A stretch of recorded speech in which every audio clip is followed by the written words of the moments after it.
Hello, welcome to JIBRIN Angle on OWELEKETV. My name is JIBRIN, and this is my angle. I'm here again today, as usual, with my regular guests and special guests. His name is Barrister Austin Manta, a very, very senior lawyer, and who is also a public affairs analyst, someone that is so good at that as well. We shall also be having in a couple of minutes our other guest, who is a journalist, Mr. Segun Onibio. He will be joining us shortly.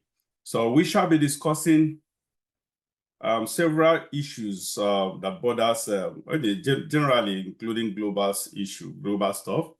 We shall be talking about Dangote, everything that has to do with Dangote lately. We shall be talking about that. We shall also be discussing extensively about the anticipated August protest, the protest in Nigeria coming up between August, I think starting from 1st of August. It will take a span into, I think, about some days, into, I think, the first week of August. I think that's what they are. That's the dates the protest is scheduled for. We shall also be talking about Tinubu's action concerning his reactions concerning the protests. We shall be talking about Tinubu's style of leadership that has to do with staying away from interviews and from the media, direct contact with the media. We will be talking about, and lastly, we shall be talking about the American politics, specifically about the latest development in the American politics, the latest twist in the American politics. So these are the topics we shall be dealing with on this show, on this episode of this show. And so that is it. So let's get it on. Barrister,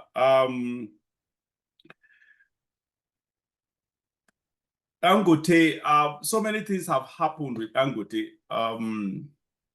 lately. Now, I got curious because Dangote is not, naturally, is not a media person. Dangote is not a public person per se. In fact, for the first time, I've not really watched his interview that long until recently. And I watched and listened to him, and I noticed what I noticed in his voice was frustration. I noticed desperation. I noticed fear. In fact, I surprisingly, this is what we're talking about, the richest man in Africa, the most powerful man in Africa as with regard to business and enterprising. So that is it. That's what we are talking about here. I watched him where he gave the difference between the oil and oil cabal and drug cabals, or mafia rather, oil mafians, and between the difference between oil mafians and drug mafians, where he actually said that the oil mafians are more powerful than the drug mafians. And yes, and there's several other issues where he publicly, openly, it's obvious that for Dangote to come out openly to begin to directly accuse the government of practically trying to sabotage him, trying to put a clog in the wheel of progress for his company, to his company rather, and all that stuff. I don't understand. What do you think? Even though I have my reason why all these things are happening, what do you think? What is your opinion about all this madness between the government and Dangote? Remember, this Dangote, me, I'm not a fan of Dangote right from time. However, on this, I think I'll come back to my opinion. Because I've not been a fan of Dangote. Dangote has been a manipulator of the government, of every successful government in Nigeria since the inception, the advent of democracy in Nigeria. And Dangote has always been monopolizing the business, especially the importation sphere, or in the importation area of business in Nigeria. He has monopolized everything. He has monopolized cement production and importation, rice importation, virtually almost everything. He has monopolized it, sort of. So he's that kind of person who bulldozes his way through the business. The worst part is that my own problem with him is that he's not doing it by competition. He's not actually doing it by competition, but at least trying to compete with others. No, he's just trying.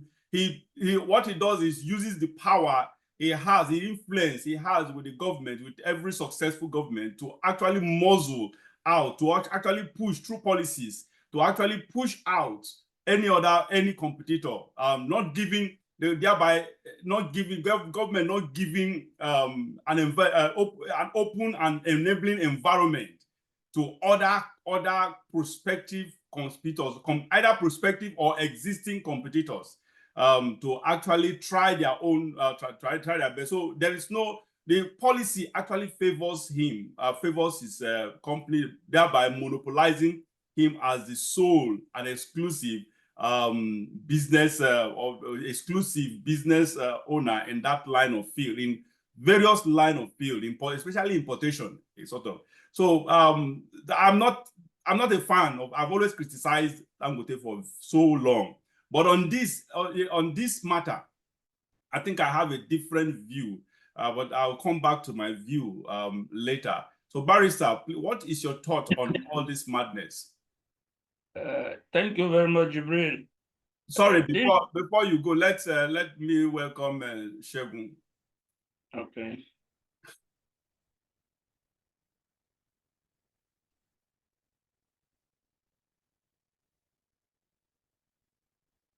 All right. I think yeah, Segun has joined us. Welcome to JIBRIN Angle, Mr. Segun Onibio.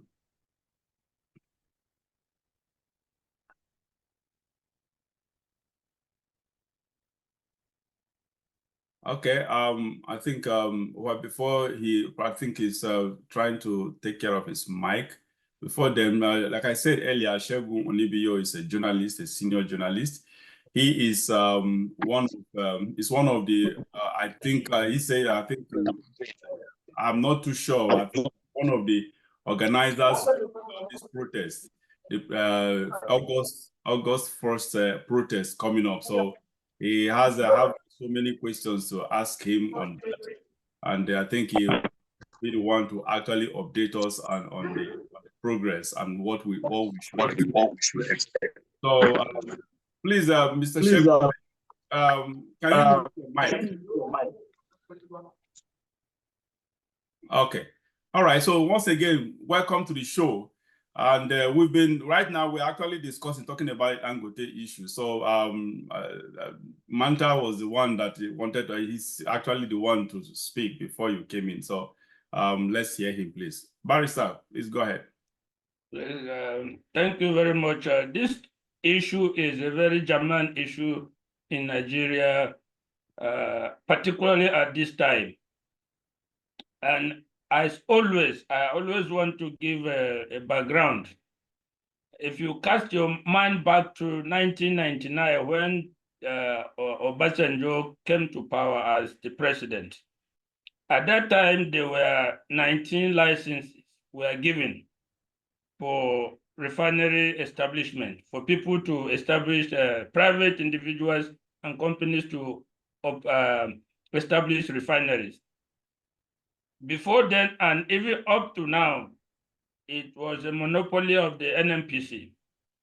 Now, the curious thing is that for the 23 years or 24 years from 1999 to now, it's only the Dangote refinery that eventually came on stream, in point of speaking.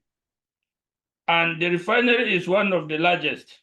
It's about 650,000 capacity refinery. We have been importing petroleum products of all kinds, from diesel to PMS to other products. And over time, a cartel or cabal has emerged that control this process. You know about the oil subsidy. People were raking so much money in phantom receipts. People who did not bring products will get receipts stamped by government and get paid subsidies for products that they did not import. All manner of frauds, like the Nigerian situation, you know how it goes. We're going on. Now, Dangote has come with this refinery in which he has invested about $20 billion in the establishment of. It's really a gigantic economic enterprise. Now, the issues that have been thrown up on the coming on stream of the refinery are things that I think we mentioned it on this forum some time back. Number one, access to crude oil for the refinery to refine and sell. It didn't make sense that you, a Nigerian, will establish a refinery in Nigeria, a crude oil producing country, and you will not be able to get crude oil from Nigeria to service your refinery. For many of us, it never made sense, and up to today, it does not make sense to me. Dangote had to go as far as US and other places to search for crude to use in his own refinery. Now, according to the government, Dangote made demands on the government to restrict importation of petroleum products because his refinery, according to him, has the capacity to supply the country with its domestic requirement. The government, on the other hand, is arguing that Dangote wants a monopoly of the product, and it is not ideal for the economy to have a monopoly of a product like oil, which is the mainstay of the economy. So that argument is what led to this bust out. Look at Dangote. I watched his interview. You can see we have always known that he's in his late 60s, but he has looked very fit. He has looked younger. But in his last interview, you can see this is the first time I've seen his head all over full of gray hair, full of white hair. I've never seen that kind of thing. He is always having a very good composure, a very good physique. But you see now somebody who is in panic, somebody who is angry, somebody who is afraid, and who will not be, who has put in $20 billion of investment in the project, for which he is now standing in peril, part of which are loans from several institutions, including even our CBN. Now, if the federal government is insisting that they will continue with importation to compete with Dangote, this is a mono product. I don't know how that competition will come about, because the price of importing fuel on the international market, we have had the situation of subsidy consistently, since it's a long time way back. We have had this issue: import fuel, sell at a minimum cost, and they give subsidy to the importers. It is that very thing that they don't want to let go. They do not want to let go, because even as we speak, government is still paying subsidies for importation of products, even though they will come up and tell you that we are not, they are deregulated. It's just partial deregulation of the oil industry. It's not full. if they were to completely remove the subsidy, a barrel, a liter of fuel will sell over 1,000 naira in Nigeria today. So they are paying subsidy. And a lot of people benefit from that because Nigeria is what it is. Fake receipts, repetitive receipts for the same products, all manner of fraudulent activities go into importation and the payment of subsidies. The Kaba or clique that control that would not let go easily. They are going to put up a fight. It's like you are trying to tamper with somebody's means of livelihood. On the other hand, we have to fashion out whether it is better to give Dangote the monopoly that he seeks or continue with that corrupt system that disturbs our energy prices in Nigeria on a continuous basis. It's something that has to be thoroughly studied with facts and data. Now, every country, even in the US today, a $20 billion investment is massive. And even the US, the government will try as much as it can to protect such an investment. We need to protect the investment of Dangote in that refinery, not only for the benefit of our people, but by way of encouraging private people to bring money and invest in Nigeria. If what Dangote is going through now is allowed to go on, who else will come and build another refinery to compete with him? Even as we speak, Dangote is already saying that if he had known that he will go through these problems, he would not have ventured into this business. We need as many people as possible to invest in the oil sector, both the upstream and the downstream, to build as many refineries as possible. That is where competition comes. You cannot punish a person for being a front runner, being the sole establisher of a refinery, and turn around to tell him that he is a monopoly. It's not by his doing that he's a monopoly. He is the first person to build. Create the conditions that other people will also come with their money and build more refineries. Only then will there be competition. But we don't want a situation where there will be competition between a local industry and foreign interest. That is where my problem comes. Yeah, but foreign interest, you're calling it foreign interest. It is the same local industry and local interest, because it's all about local interest. Local interests that benefit foreign industries or foreign countries in that way. So I would prefer that we have the monopoly of Dangote. If that refinery succeeds, if other people with money, with large capital see that industry succeeding, they will come in. They will come in. All right, thank you so much. Like I said earlier, yeah, you just said it again. You just almost repeated that point, that what you noticed, what I noticed in Dangote when I watched the interview. Honestly, he has never. This is the first time Dangote is exhibiting weakness. I was shocked when he actually publicly. In fact, I was surprised. Such kind of comment.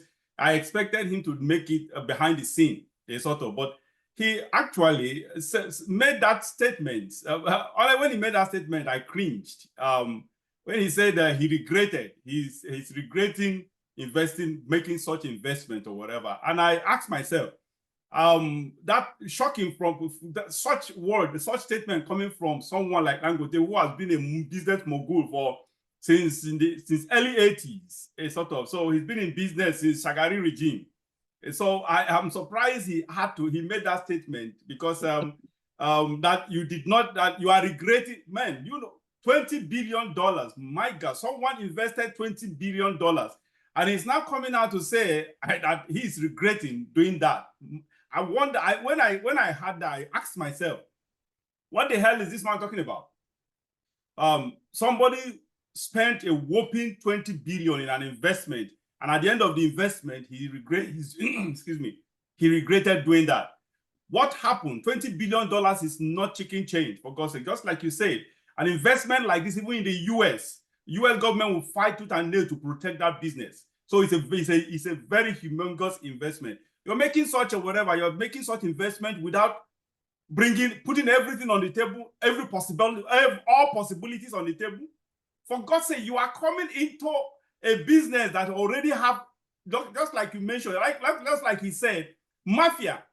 A mafia kind of a mafiaric kind of enclosure. I will use that word. A sort of that. It will be difficult for you to just break. This is an established.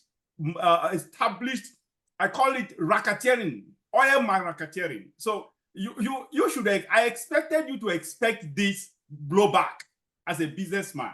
I expected him to expect this for him to begin to regret. You should expect this blowback and prepare for it. So that was honestly, this is Dangote at his weakest moment. I actually sympathize with him. Like I said, very, very unlike me. This is the first time I'm sympathizing with Dangote. Dangote, I've always hammered Dangote over the years for his monopoly, muzzling everyone out of all competition. Including perceived competitors. He muzzled everyone out of and monopolized the entire importation. And this one, just like you've noted the reason why this one is difficult for him to monopolize. Even though I am of the same opinion with you that I rather he monopolized the oil industry right now instead of this importation. We need to, I don't care this, the issue of, because we don't have, like you said, 19 licenses were issued, so nobody except him has actually utilized utilized the license. So if he monopolizes, that's fine. But unlike other areas of business, importation especially, and production, manufacturing as well, is sort of where he has monopolized. Where we have other competitors who are actually, they have the capital, they have the capital know-how to actually invest in that area, but he monopolized, he muzzled them, pushed them, bulldozed them out of the line or whatever. So that's a different ball game. So unlike the oil or so, I don't mind him monopolizing the oil right now. I don't even call it monopoly. Because let me add something that I should have added before you go on, please. You know, in the past, I have opposed Dangote's monopoly, which came to the head during Obasanjo's government took deliberate steps to favor Dangote to make sure that he monopolized his business, the business he was engaging. My complaint and my opposition at that time was that he was just a middleman.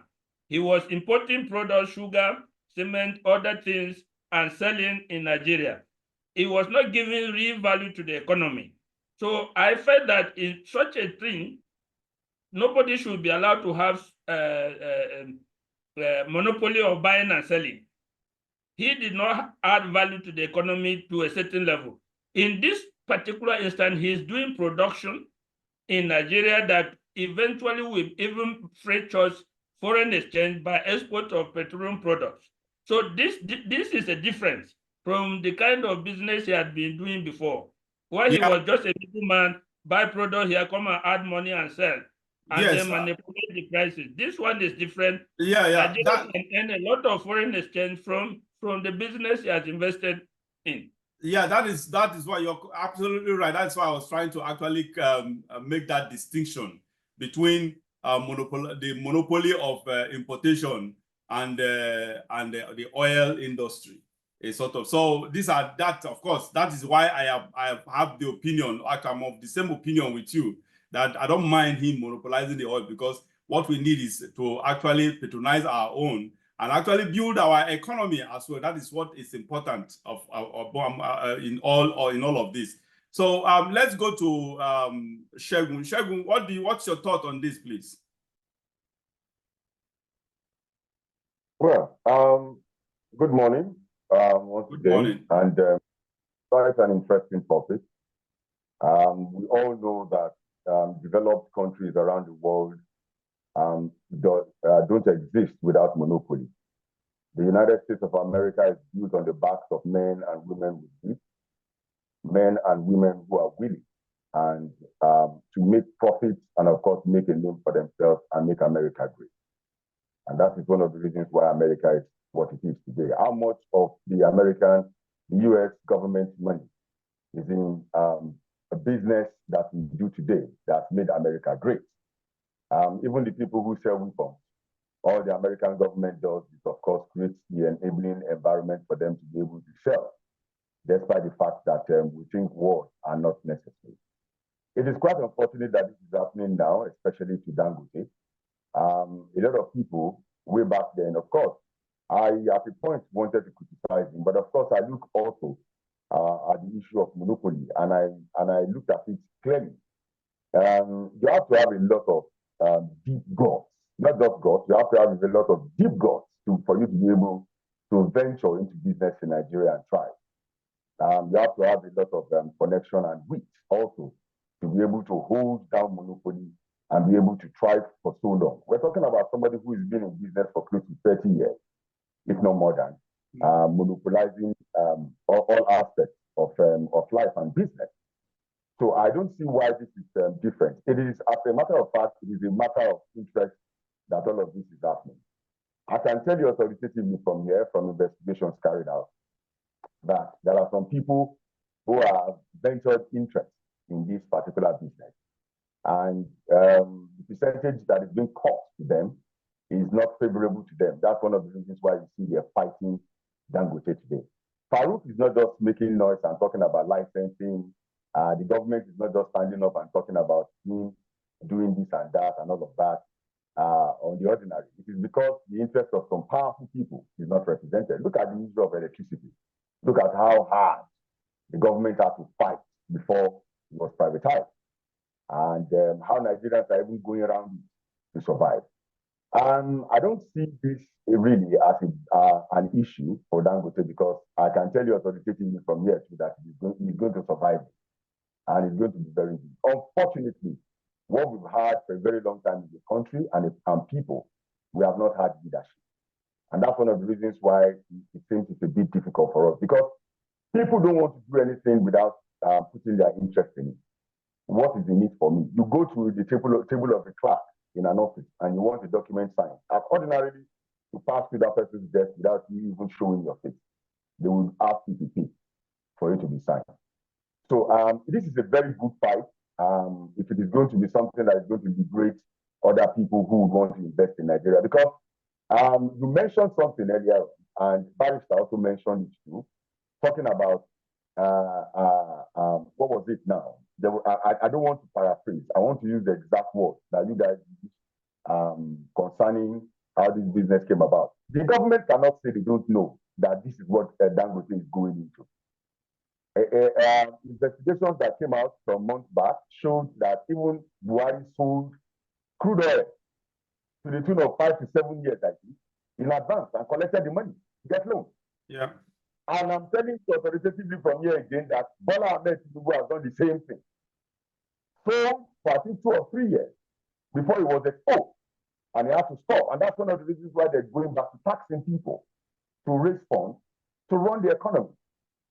And they're running a plan that nobody knows. It's off the head. All they think, all they do is just come up and they tell you, oh, Mr. JIBRIN, today on your show, what we want to see are men that are dressed like women. That's the kind of policy that they have. These things are not drawn. It is off the head. I've worked with Cardoso before. When I don't know his position then in Lagos State when Fashola was governor, before Fashola became governor and Fashola became governor. What these guys do, they have very brilliant, fantastic ideas that have not been tested. And that is where we have the problem. What we're doing with Nigeria now is exploring some of these policies to see which one will work, which one would not work. And look at where we are. I would have expected this government to back Dangote up in this business, to shut down any other form of importation. They are beginning to import adulterated fuel.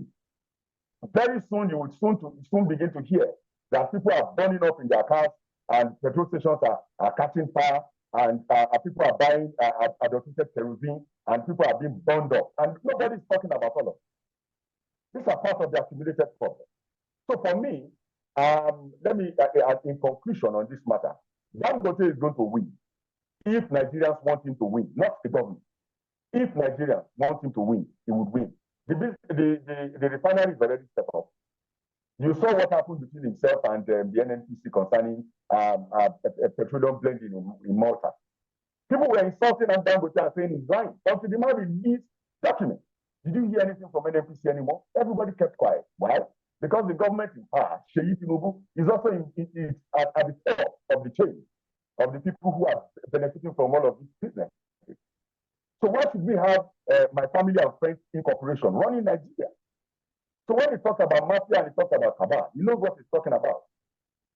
Some of these people who belong to this cabal and this mafia that we're talking about are retired generals and retired head of state, retired statesmen that don't get to see their faces on.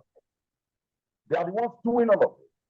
So we can only argue and talk about all of this because they have not been caught the right percentage.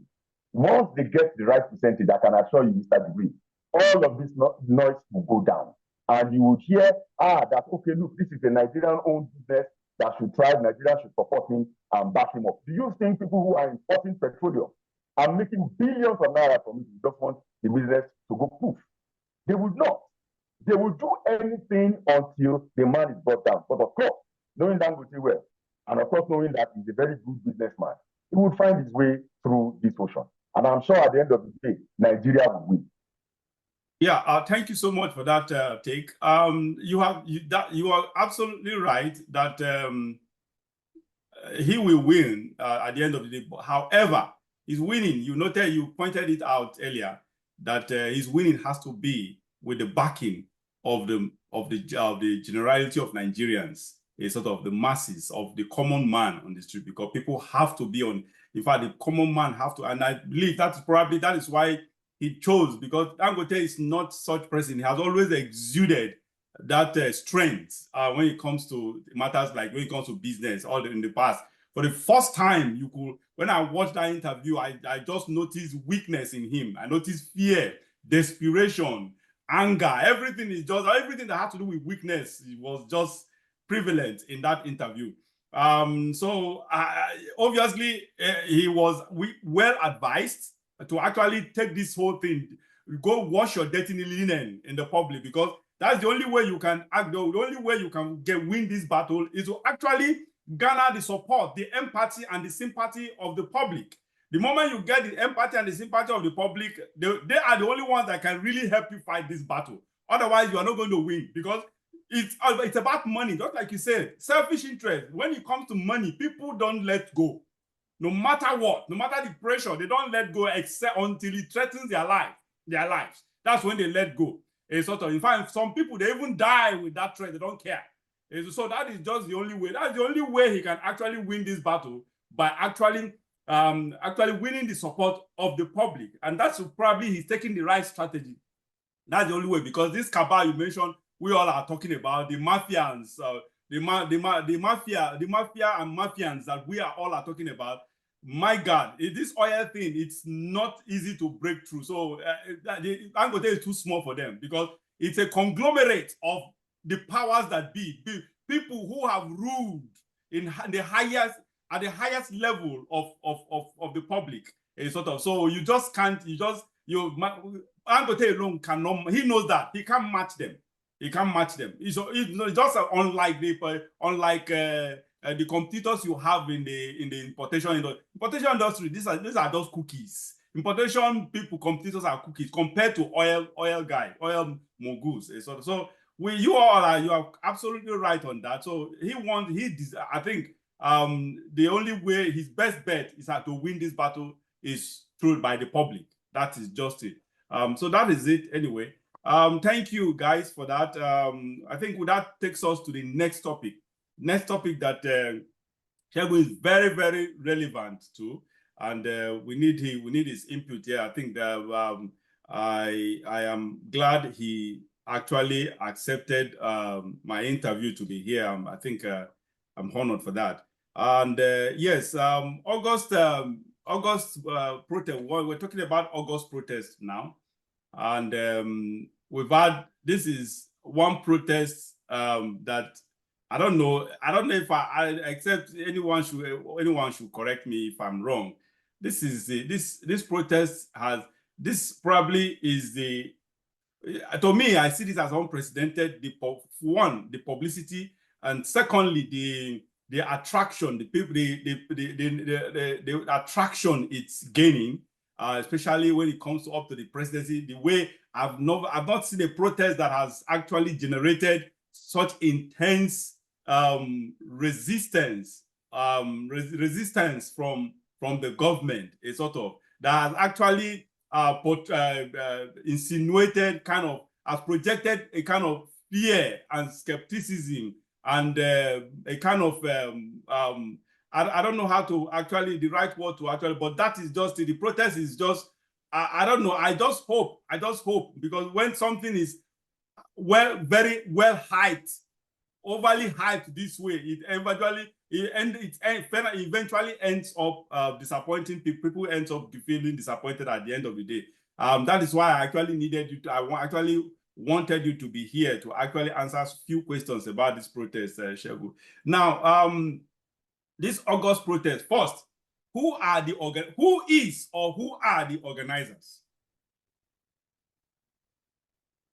Well, if you want me to mention names in specific, I will disappoint you. I'm not going to do that. But I'm going to tell you authoritatively that the sponsors and the organizers and the people who would participate in this protest are Nigerians who are patriotic, Nigerians who want Nigeria freed from the shackles and the hold of cabals and mafias. They are Nigerians who care about this country. They are Nigerians who have suffered. They are Nigerians who have lost loved ones. They are Nigerians who want to see Nigeria prosper. They are Nigerians who want to see Nigeria great, not in words, but in action. They are Nigerians. The people who are behind this protest are people who are concerned about the future of their own children and themselves. Even if you have 5 years to live, you want to live it well and right. So the people who are behind this protest, who want to see Nigeria. All right. Thank you for that. In fact, I expected that. Actually, I expected that response, sort of. So it's not surprising to me. Anyway, I just had to ask it anyway. Anything can happen. That's what I thought.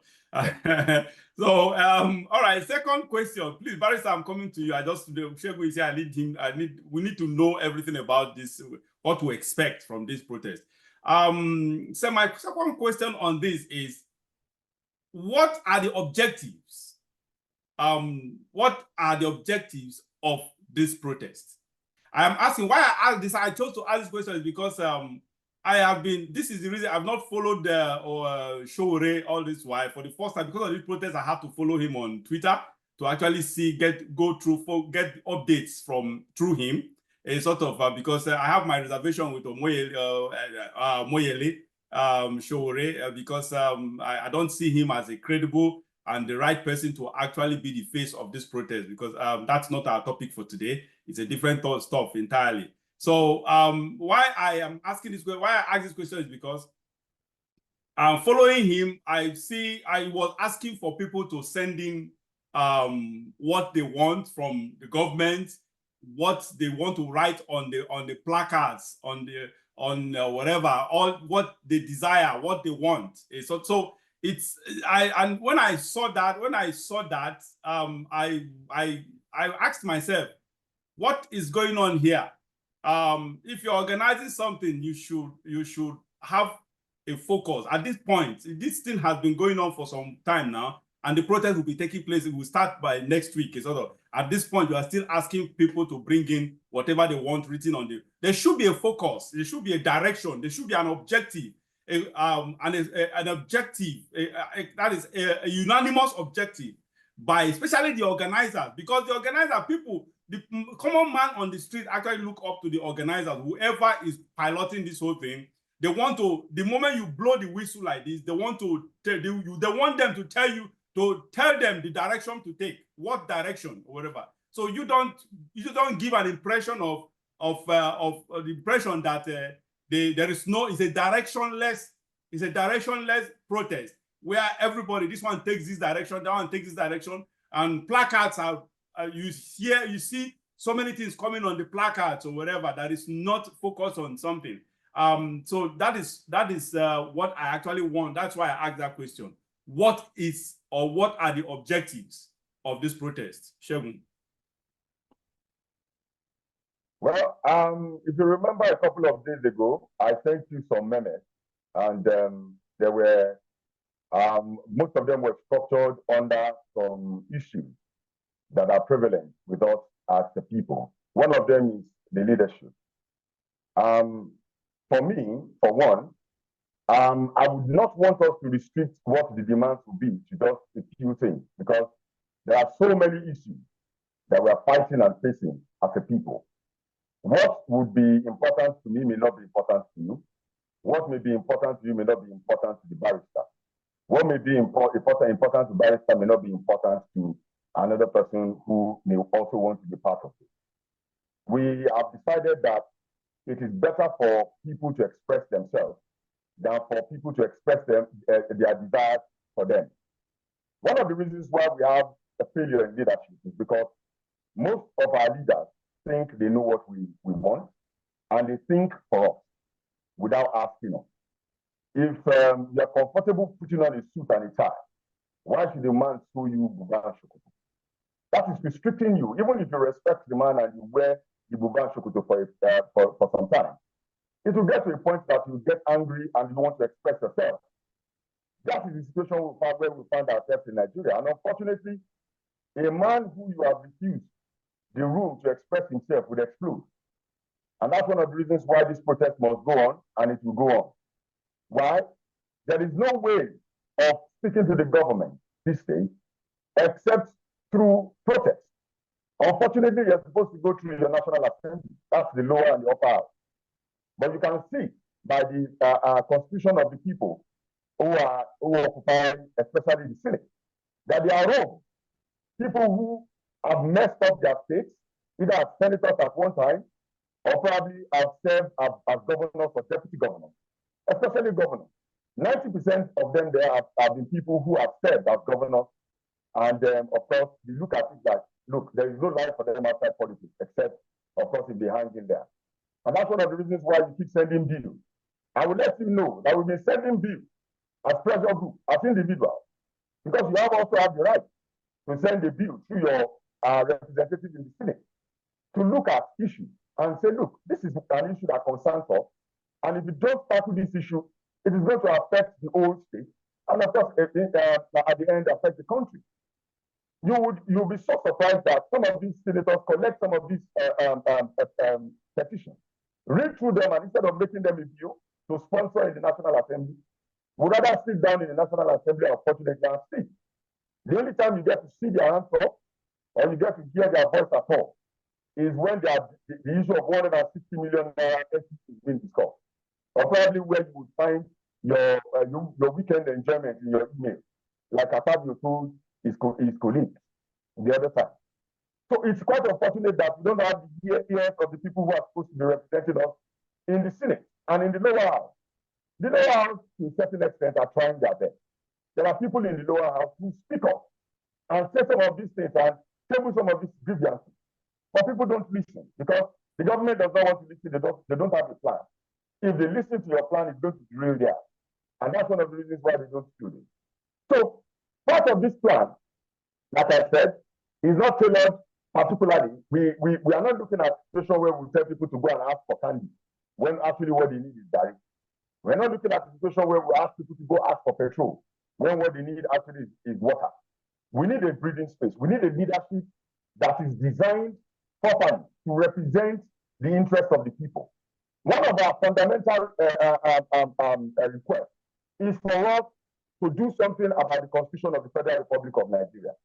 The Constitution of the Federal Republic of Nigeria, as it is constituted right now, favors the president to do whatever it is that he wants to do. Barrister can correct me if I'm wrong, but I'm going to put it in layman's terms. The Constitution is a plan going nowhere. It doesn't lead us anywhere. It doesn't tell us this is where we're going. It doesn't tell us this is where we're going to arrive or when we're going to arrive. When we arrive, what exactly are we going to be doing? The Constitution does not spell that out. Yes, they will tell you they are subject to interpretation. But of course, you and I know if you carry home, give a madman to pack sand, put under himself. They are not going to pass any bill in that National Assembly or anywhere else that will favor the ordinary man, except you protest. Except when they hear that your voice has gone up. You can see the president running up and down. Initially, they thought it was a joke. But unfortunately, it's beginning to take traction. He's beginning to listen. He didn't want to listen at first. They were using intimidation. They were trying to arrest people, pick them up, off their phones to see and listen to their conversations and monitor their movements to see if they're going to be violent. No, that is not the plan. The plan is to protest, to ask for a true leadership. Are we going right as a country? Is this where we want leadership to head? Where exactly are we going with the issue of hunger, especially in Nigeria? Hunger can give birth to a lot of children, and the children that will give birth to, some of them have not been named yet. As I'm talking to you now, we have some situations where people in broad daylight are caught with a weapon and take away your valuables. Some will not just take away your valuables, they will take the person's life. Is this the kind of country that we want? And the reason why all of this is happening is because people can't find anything to even do. The menial jobs that you find around in those days that you tell people to, oh, go to so and so place and do XYZ and get a naira or a cook. You can't go there anymore to get that. Even the civil servants who are talking about a salary increase will tell you that they are not sure that they have a salary tomorrow. Because as I'm talking to you now, they're compiling names of people to reduce from the civil service. You and I know, if you don't have a godfather, except God setting, you have lost your job. How do you explain to your family, or how do you feed your family, feed your children, and take care of your bills? So for me, hunger, I repeat 3 times, is the banner for this particular protest for me. I don't know about anybody else. And then again, on the issue of Sowore is actually not just, people keep looking at Sowore as the face of, and Sowore don't agree. Whenever we sit and we talk, I can tell you that 90% of the time we don't walk out of the room smiling. We stand toe to toe, face to face, and discuss these issues. I don't agree with his style. But you see, there is a time when you have to come together, especially for common good. And that is why it is good that we are doing this now. I can tell you here that there are some people that, if I mention their name on this program, probably may put me in trouble or put you in trouble, that are part of this protest now. We like it the way it is. We are not asking anybody not to come out to protest. But the only thing we are preaching to people is be very peaceful while you are doing that. Why? All of the documents and the information that the government needs is with the government. All I need to do is with the document. He has read through the pages. He has seen our request. He knows what we want. Didn't he organize a protest in 2012? Was it not properly articulated?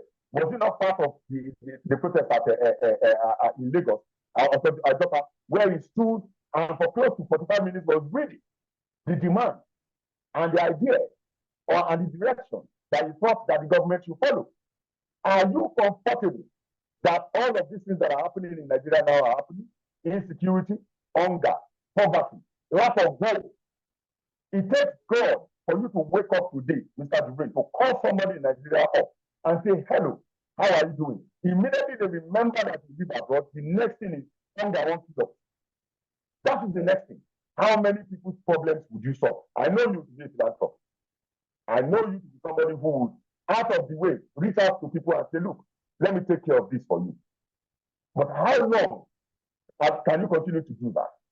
Would you not be happy if you have a situation where those people can also call you to say hello to you without having to make demands? Would you not be happy? If you have a Nigeria where you walk into a room and they will ask you, sorry sir, where are you from? I'm a Nigerian. And they proudly shake your hand and be happy to have you. Not that they will be looking at you and say, separate this man because he's a Nigerian. Why? Because we have a face that is terrible. Nobody wants to look at us and do business with us. We keep talking about people investing in Nigeria. Look at what you put. I love the way you sequence this particular program. Look at where you started from Dangote. Now, transfer Dangote to the situation we're in now. Your government is frustrating Dangote, who is a Nigerian, who has invested in Nigeria 100%. They knew he borrowed money. Who gave him the license? Was it not the government? Will Tinubu come today and say he doesn't know that the person of Aliko Dangote was given license to operate? What stops him while he was an ordinary citizen like all of us from establishing his own petroleum station? So the face, I don't want us to put a face to this protest, because immediately we do that, we're going to be divided along ethnic, interest, religious, and look, name it, line. Those lines will fall there. You begin to, oh, I don't like this person's face, I don't like that person's face. My very good friend in Kaduna State, I'm sure Barrister would know, is also part of the protest. The former governor of Kaduna State is also part of the protest. Yes, honestly, yeah. Funny. Let me stop you. When I read that, when I read that interview, that news, I said, "Wow, can you imagine? This one might be the enemy of my enemy, is my friend." So that's exactly what is happening now. That's another way everyone wants to fight back against the president, against the government. Only my last question on this. My last question on this is, what? Okay. Can you give us a projection of the success rate? Do you think this protest will be effective? Because me, I have a different opinion on the objective. Actually, I think I'll state it earlier, later after Manta is done with his own take. How effective do you expect this protest to be? All right, I expect it to be very effective. Take me for my word, I don't expect the government to react positively. Of course. We expect that a lot of people will die. We expect that a lot of people will be arrested. We expect that a lot of people will disappear. But the statement will be made and the government will hear us loud and clear. That is the end result. Yes, we also anticipate, because already we have intel, that there are some miscreants already being imported. And that's one of the reasons why I mentioned my friend. And I mentioned the other man. I didn't get to mention him in Kano, and a few other people who are also sponsoring interest. We have intel that already thugs, hoodlums, and co have been imported to counter protest. And probably those people are not Nigerians, maybe they fell from the moon. And they don't feel the impact of the hunger and the poverty in the land. Let us see what it is that will be on their placards when they protest. But it is expected. So we have reported to the DSS and the security agents that needs to be informed that this is the procession. It's a very simple and a formal protest. There won't be any protest to go to the market to tell people, Mr. JIBRIN, stand up from your weir and leave your shop and join us. No, we're not doing that. If you're not hungry, sit where you are. Don't bother. All we need to do is take the procession to the people who are in authority and read out our request and submit a document and walk away. That is what we expect. So I expect the very first 2-3 days to be very free and fair. Then, of course, probably towards the tail end of the second day or the third day, then you get to hear reports of shootings here and there. And of course, which means we are also expecting the people, the hoodlums that the government would sponsor. They are already there waiting. They will jump in on the train and see that they cause mayhem. Of course, if you attack somebody, the person will attack back, then the police will tell you, look, we have to shoot people to disperse people because we could no longer control the situation. The police have been informed. It is the fundamental right of every citizen of any place in the world to protect. Because that's the only way for you to vent and, of course, for the government to listen. So it is left for the police to do their job. Of course, if you notice anybody with a weapon or somebody who looks untoward, well, how that will be defended is their business to do their job. But of course, when we make our statement, we walk away. It's going to be very peaceful. And I expect, of course, that at the end of the day, that the government, already they're listening, already they're beginning to talk about some of these issues. But of course, we know how government works. They talk, but when it comes to action, they become lean. All right, thank you so much for that extensive explanation and description of what the protest is all about. Now that takes me to Barrister. Barrister, Shegun have said so much, so what do you think, what is your opinion on what he has said so far? Yes, thank you very much on this. This upcoming protest, I can tell you that wherever I go and whoever I've interacted with, Nigerians want to buy into this protest. They want to identify with the protest because it captures their mood, captures their feeling and their suffering. However, people I've interacted with, they have asked the questions that you asked Shegun. And I believe those are some of the drawbacks to the organizers and organization of this protest. Nigerians want to see or to have a face to the protest. They want to see the objectives. What do you want to achieve with the protest? Who are the people leading the protest? Because there must be leadership. Even though this affects all Nigerians, there must be leadership.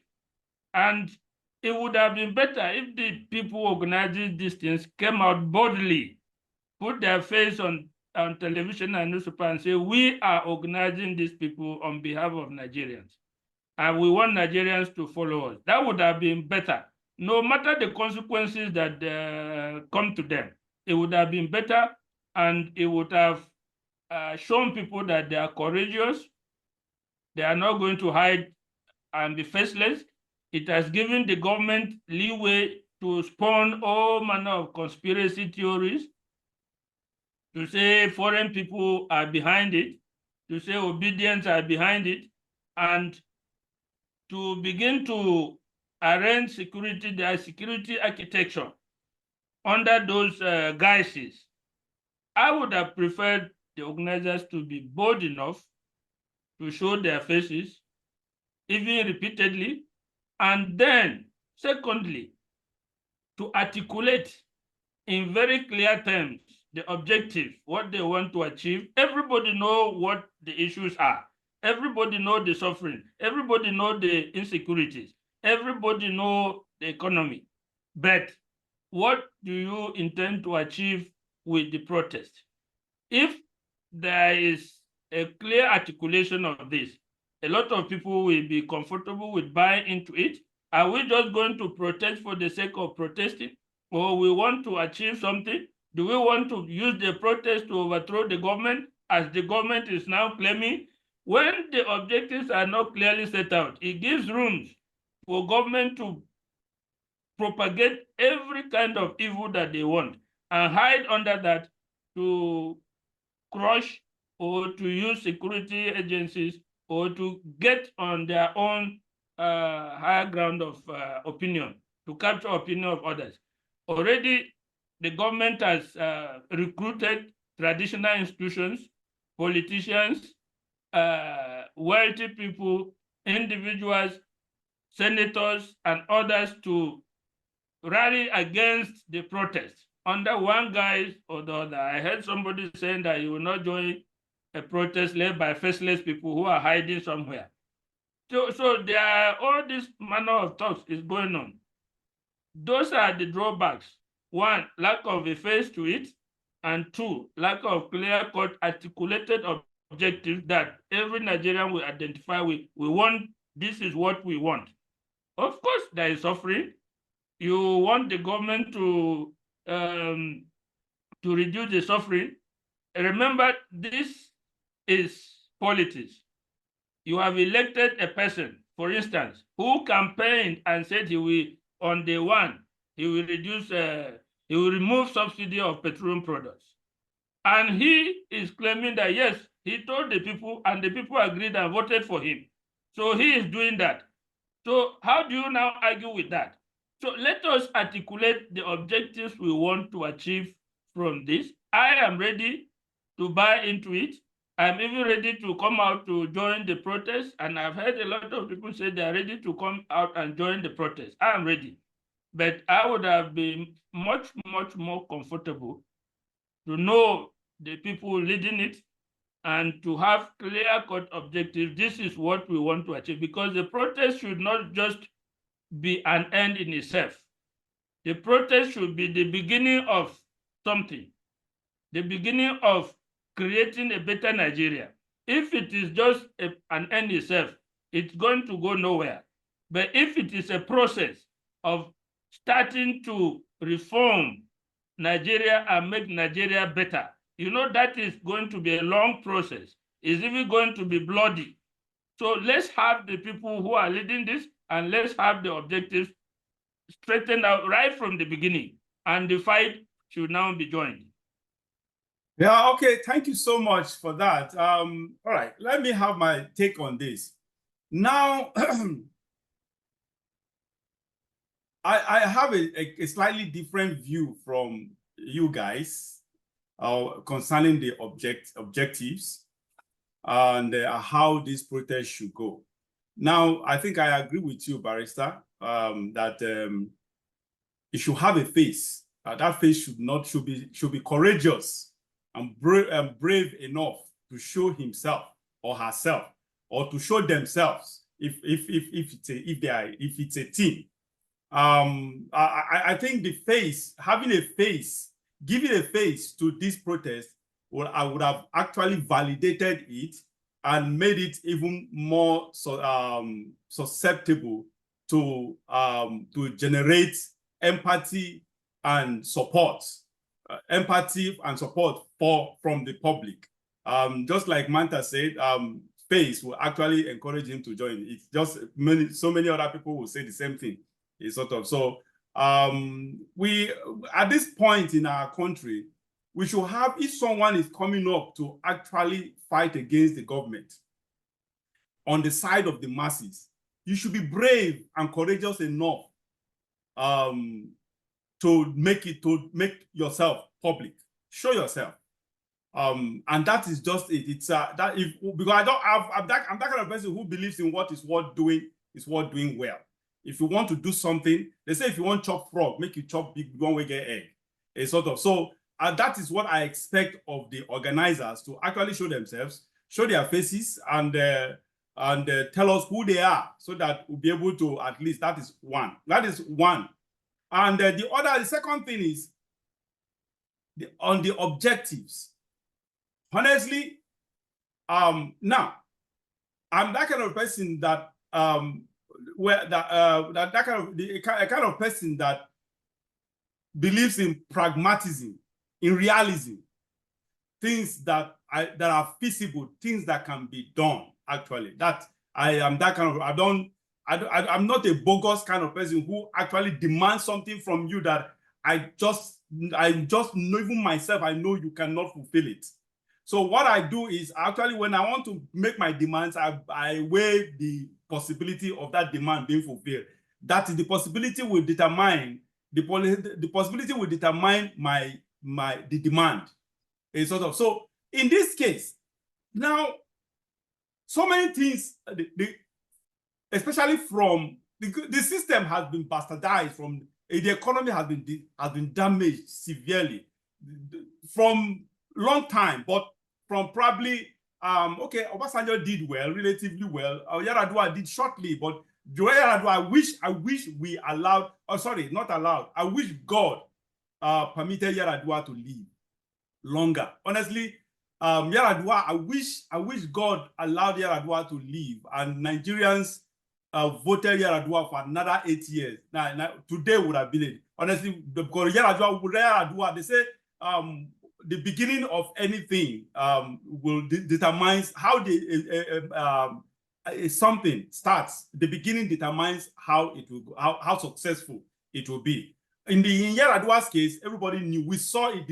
We saw everybody. There was a clear and a glaring light at the end of the tunnel. So if God had permitted and allowed Yar'Adua to live further, Nigeria could have been better. So let's say from Buhari to Jonathan to the same, Jonathan messed up the whole system. Okay, from Jonathan time, the issue became worse. It's sort of. Then Buhari just damaged the whole thing. And now Tinubu again, I don't even know the word to use beyond damage.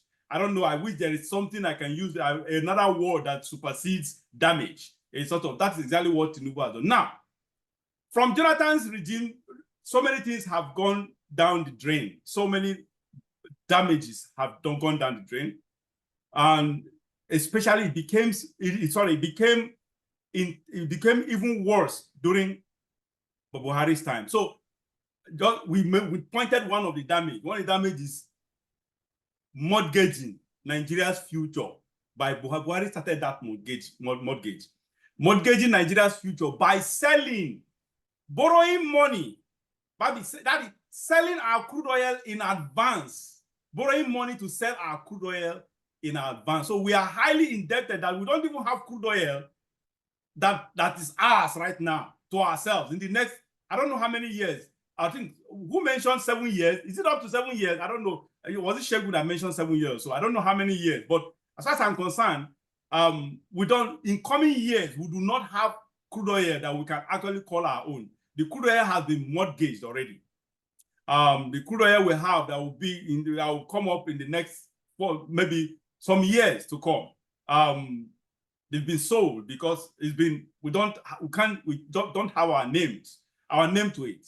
So that is one damage. Now, if we are asking for government to do something, the protest says we are coming out to ask for this, that. I've read so many lists of demands.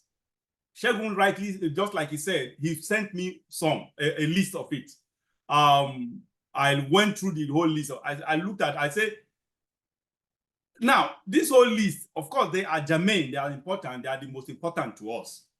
But how feasible is this? How realistic is this to achieve by this government that we know is so incapable? There are several reasons why. There are a couple of reasons why this government is incapable of achieving such things. One is the foundation of the government, how this man came to. Secondly is the antecedents, the existing modus operandi, how the government operates and how reckless they have been financially. Honestly, in 1 year, we all know that our financial fabric, the financial fabric of Nigeria has been so bastardized and balkanized that it has become hopeless until and unless someone else takes the reign of power. Honestly, we will become irredeemable. So, and that is just the truth. That is just the reality. We don't have what it takes right now to fulfill all those, because Tinubu has, in his 1 year, he has caused so much damage in borrowing money, spending money on the wrong things or whatever, destroying the budget in so many ways or whatever, prioritizing giving priorities to wrong policies and wrong objectives, So that is not so. My own what I expect from this protest, the objective I expect from this is just one objective. Tinubu must go. That is the only pressure. Look, you see all those things. You see all those lists of whatever. Yes, there is a little. To me, it has minimal pressure. What will bring tremendous pressure? What will really bring down an intense and immense pressure on the government of the day, government of Tinubu, is when the protest is about him leaving the office, resigning. That will bring so much pressure on him, even though it will be almost in the Nigerian context, it will be almost impossible for him to. But it will bring better pressure on him to actually begin to do the thing, begin to act on the right policies, begin to do the right thing. Because Nigerians, we are so used to, our leaders over the years have been used to such protests. We're hungry, they'll kill us. Hunger, a big power. Nigerian government has always been used to this kind of protests. So they will listen to us. They will, just like you said, you are expecting them to muzzle the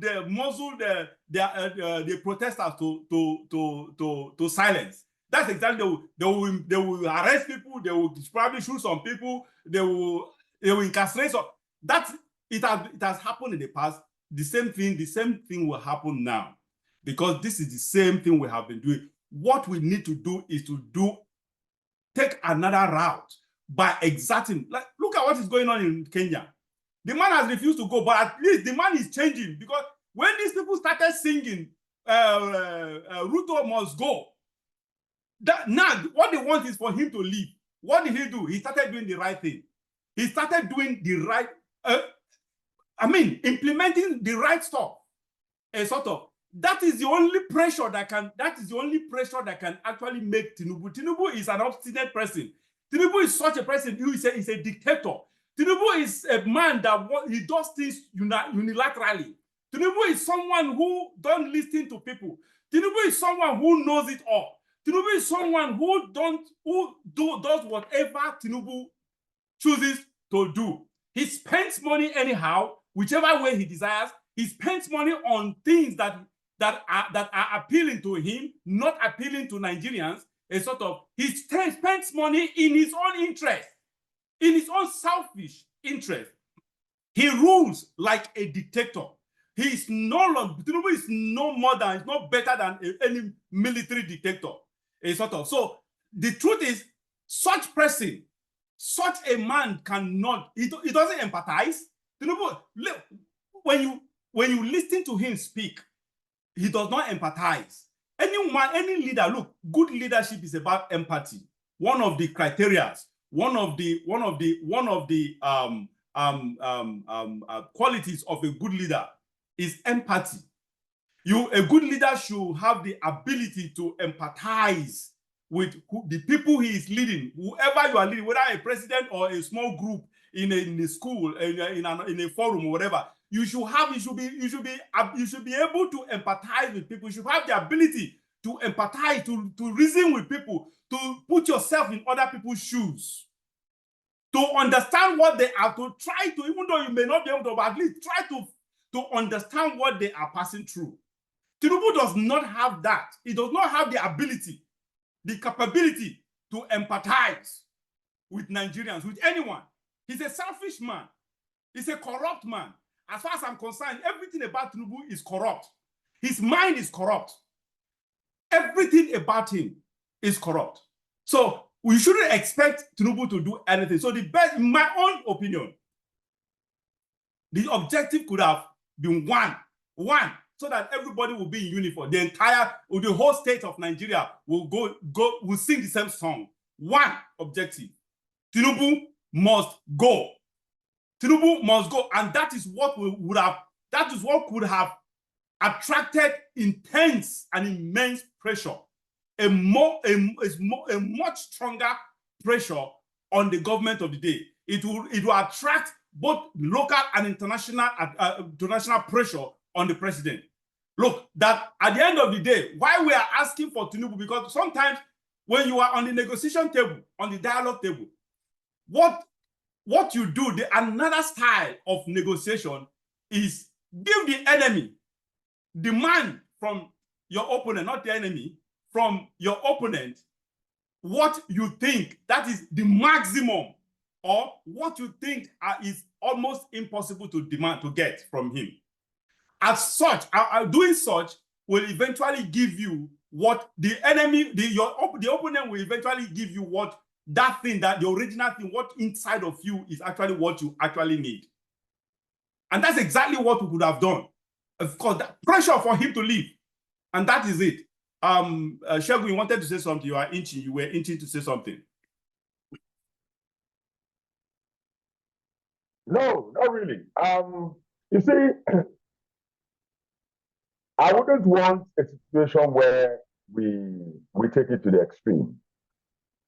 Already they are beginning to say that the sponsors of this election are people who lost against Tinubu. Everybody knew that nobody lost against him. What he did was hijack the result and declared himself president. Asking him to go would be more or less like fighting probably the lawyers will be able to interpret it better. They will tell him he's a legitimate government. Why? Because the court has pronounced him so. Not like that. The Ruto is not a legitimate president. That the people are asking. It is because of his policies that are being wrongly implemented and robbing off the people. I don't want to believe that Tinubu himself wants to do bad. I think he inherited a system that is terrible. sitting on the sidelines, waiting for his own turn to come in. There will be so many revelations in the coming days that I'm sure you would read about. You would now understand the reason why, for instance, he's fighting somebody, fighting somebody like Aliko Dangote through proxy. Then you will get to understand what we're talking about and how they're going to come to a solution, because there's going to be a form of a sharing formula. It is a very noble one. It's a very fantastic one to say that Tinubu must go. But of course, we all know. We have said it from the beginning. This is Nigeria. While we are doing that, there are people who will still pull out. They are beginning to even say that this protest is organized by disgruntled people who lost elections. On one hand. On the second hand, they're saying that the people who are sponsoring this protest are people who are living abroad. And on another hand, they're beginning to say, oh, it is because the North has fallen out of favor. I was in a group where it was being argued that the DP is not out, that is not enough. As far as they are concerned, Kanuris are not considered northerners. You can see to the extent to which Nigerians can argue. That's why I would prefer a situation where we focus on issues that affect us directly, because those things are taken care of. Take, for instance, supporting the production. Move stop whatever it is that we make as revenue. If you produce anything here and the government supports you and the tax is minimal, it's very easy for you to make profit and, of course, sell at a good price for the people. And you make money, the government makes money, everybody is comfortable. What about the issue of opening up the border? Despite the fact that the borders are closed, people still bring goods in from through the border. Come to the north here and see what is going on. Come to Katsina State and see what is going on. Go to Sokoto State and see what is going on. One of these days, I'm going to search again for probably you can even search for it for yourself. The border, a border bordering Nigeria, Cameroon, Mali, Benin Republic, Togo, and Co. Just check those borders and see how porous they look. You can stroll in and stroll out. And those guys at the customs, all you need to do is just throw them superior firepower, or probably just panic them, and you have your goods brought in. So what is wrong in the government opening up the border when you don't allow us to produce anything because of insecurity? Then you don't allow us also export anything because of your stringent policy. Go and look at how much they take from people from manufacturing common pure water.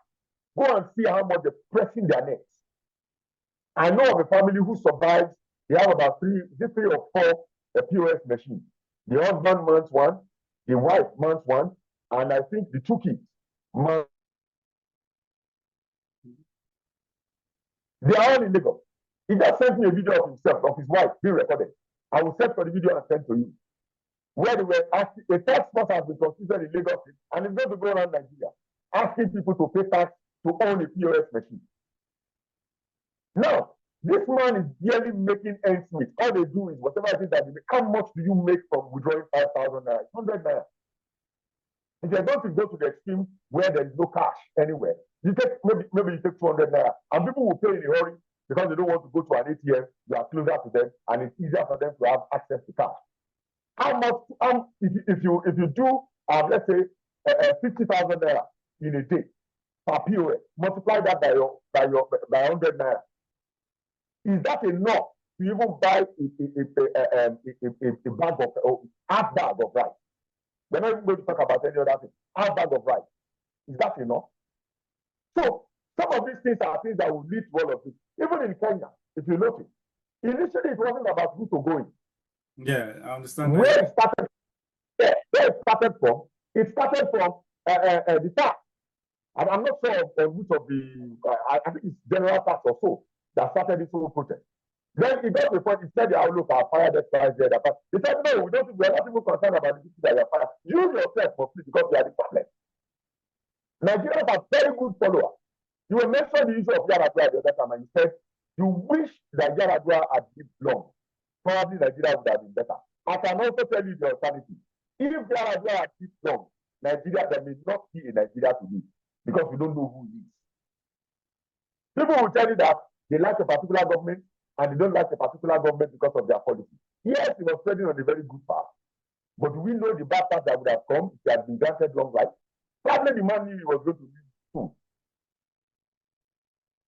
Instead of fighting these people, this is what I need to do. One of the most courageous decisions I have ever seen any Nigerian leader take all my life was that amnesty program that was introduced, granting amnesty to agitators.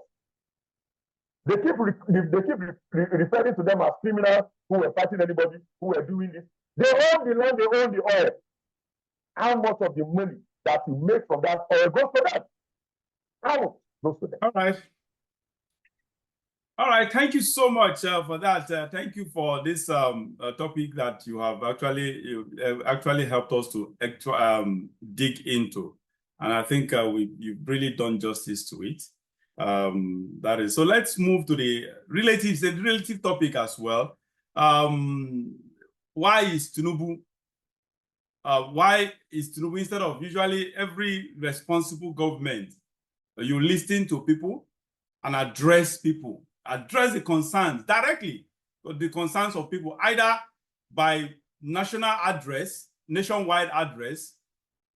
or granting one-on-one interviews to different media organizations or whatever. One-on-one interview. Instead of that, Tinubu wouldn't do that. Of course, no, because that is not his persona. So why sending his attack dogs? His of course, attack dog, that's the right word. His attack dogs to go after protesters or Nigerians, for God's sake. I don't know, you flog someone and expect the person not to cry. That is in Tinubu's school of thought, that is what it is. When you flog someone, you ask, keep your mouth shut. That's exactly what Tinubu is doing. That's exactly what he's doing. Please, what is the reason behind this? What do you think is the reason behind this? Shegun.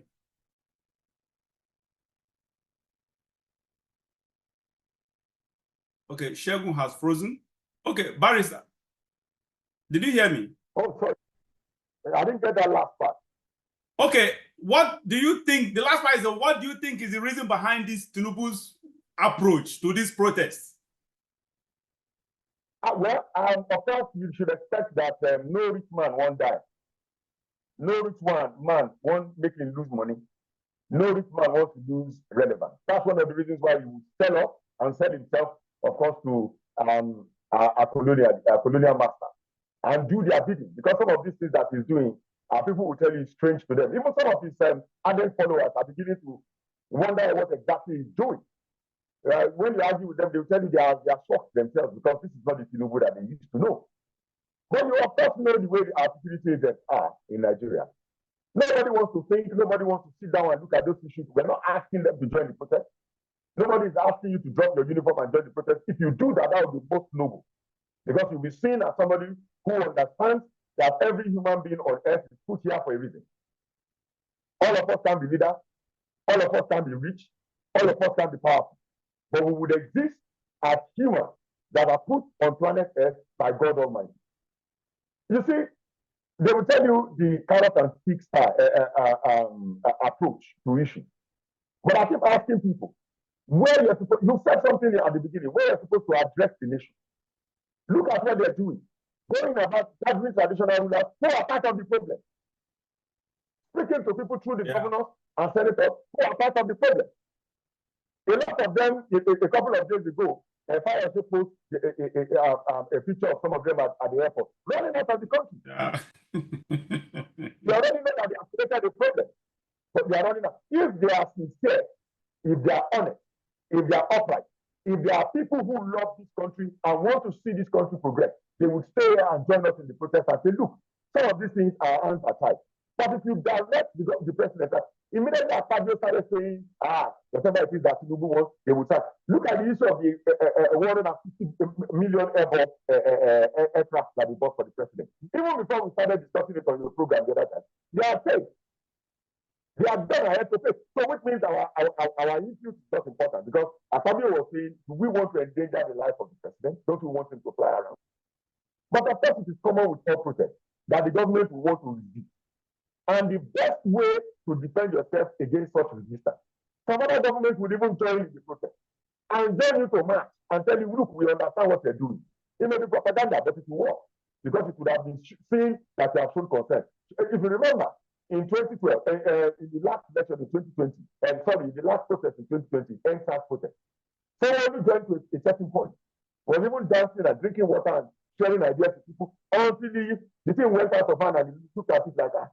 Maybe probably some people called him and said, "You're not supposed to be seen with these people. It will seem as if you agree that what they are." You don't want to solve the problem. That is the question. Do we have a government, like you said at the beginning, that wants to listen to you and see that what they are doing does not favor you? The reason why you are protesting is because whatever it is that they are doing does not affect you directly to help you grow and think positively about the country Nigeria. It will shock you that if you see 10 people down and you ask them to pray for Nigeria, only maybe 2 or 3 of them will open their mouth and ask God to bless the country. Because they will tell you, if God blesses Nigeria, does it get to them?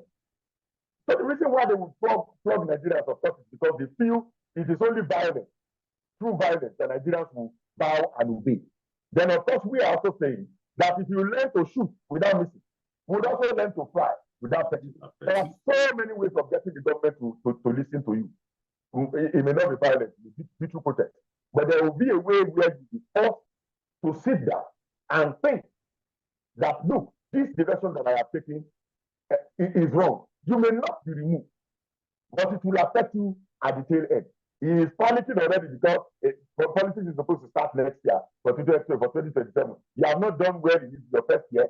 Everything that you have done in the first year is paying back your cronies for buying a seat that you don't deserve. And it is going to continue probably until maybe a year before the elections. And the first Nigerians, once they start to tie right and put what do they call it now? Palm oil, and put some Maggi on it and put on 1,000 naira. You find people shamelessly dancing, forgetting about the years of suffering. That is who we are. Unless we are bastardized, unless we are beaten, unless we are female, we don't sit down to think. But I'm going to tell you that this is going to be different. I have a feeling in my bones that even if they are planning to make it violent, God is going to speak through this protest, and things will change in Nigeria for good. Amen. Amen. I hope so, and I pray so too. I pray honestly. While I have my criticism of the protest, honestly, I pray, and I hope it will come out as you just mentioned. Honestly, I just pray so. I pray I'm proven wrong. Let me use that word. I think that's the right word. I pray that I'm proven, you guys prove me wrong, or Nigerians prove me wrong, honestly. And Barrister, that takes me to Barrister. Barrister, again, I'll ask the same question.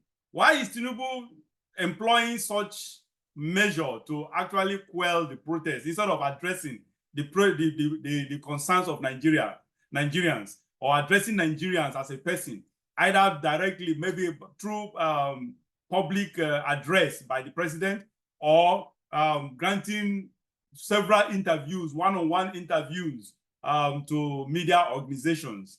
Sort of, why do you think instead of doing that, he rather chooses to go to probably send his attack dogs against the protesters or against Nigerians who rightfully are out to protest his ill governance, his bad policies, and his corrupt government?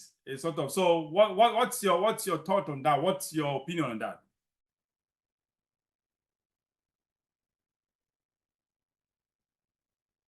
I can't hear you. Your mic is muted.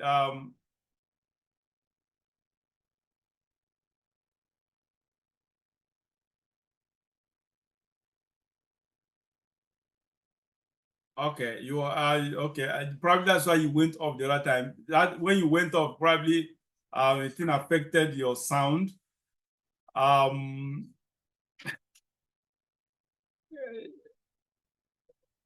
Okay. While we are waiting for, can you hear me anyway? Barrister. Okay, Barrister is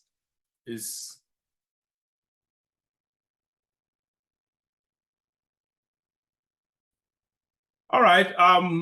While we are waiting for Barrister to come back on, and let's move. I think we already did the next topic. I share. Tinubu adopts. Okay, we just said it. That's unfortunately. I think I mixed up the topics, and that is just it. Yeah, the style of Tinubu's government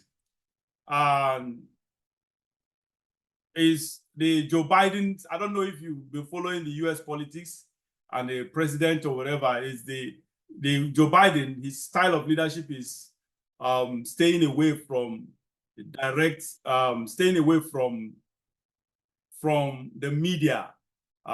He rarely grants one-on-one interview to the media, and he has not granted since his the beginning of his administration.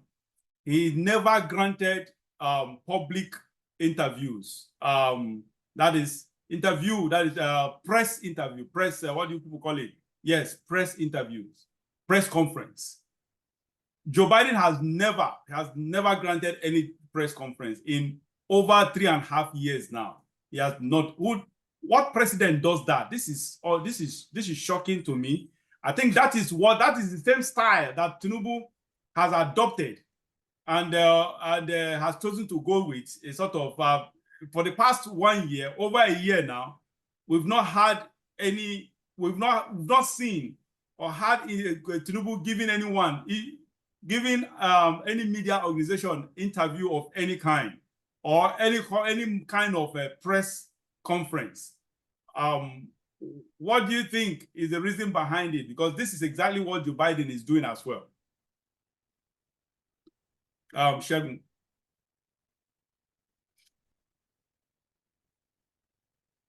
I'm trying to unmute, and I went to okay. video. Okay, now, you're not far from the truth about it.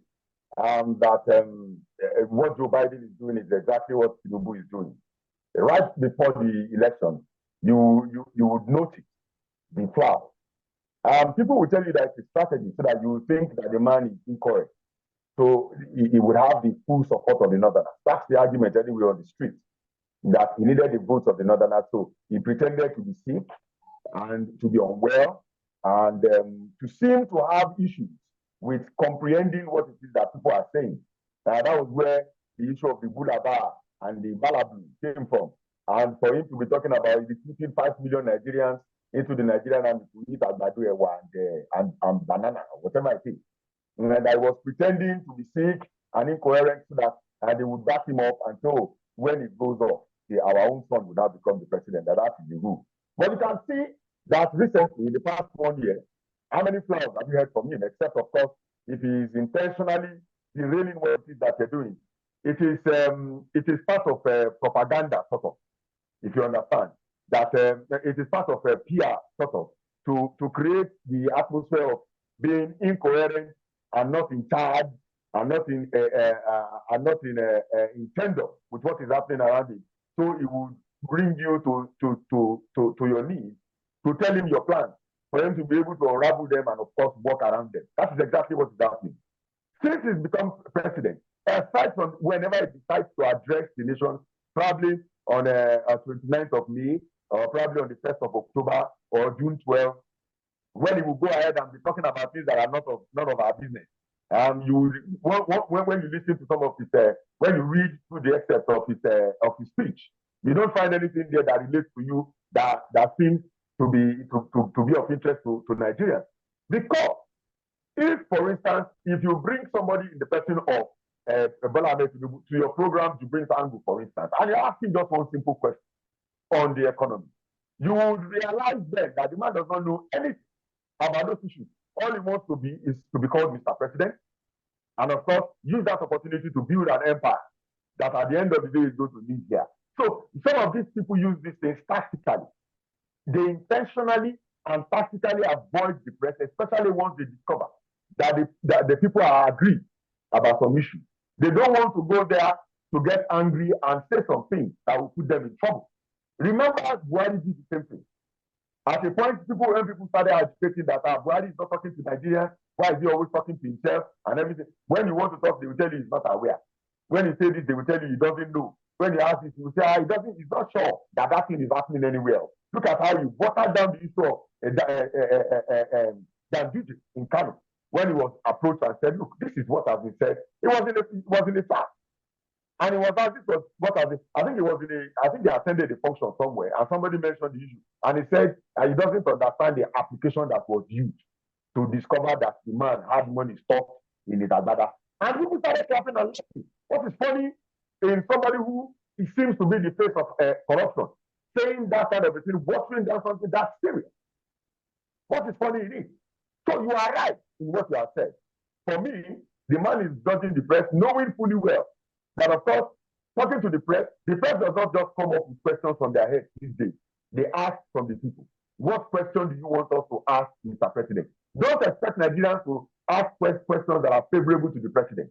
There are questions that they will ask him that will be very embarrassing. It will not be left for the presenters. And the presenters, luckily enough for us these days, are beginning to be bold to ask those questions that people don't dare to ask. Because this is the only way to bring government to government to the account table, to account to people what is it that they are doing for the people. Because ask the most simple of all questions: why do we have so much suffering? The only answer they will give to you, and through their aid, like Bayo and only that, like this other boy from River State and Co., they will come out and tell you, oh, Nigeria, Buhari messed up the country. He has borrowed money and collected loans with Nigeria's future. And that's one of the reasons why it's difficult for the government of Tinubu.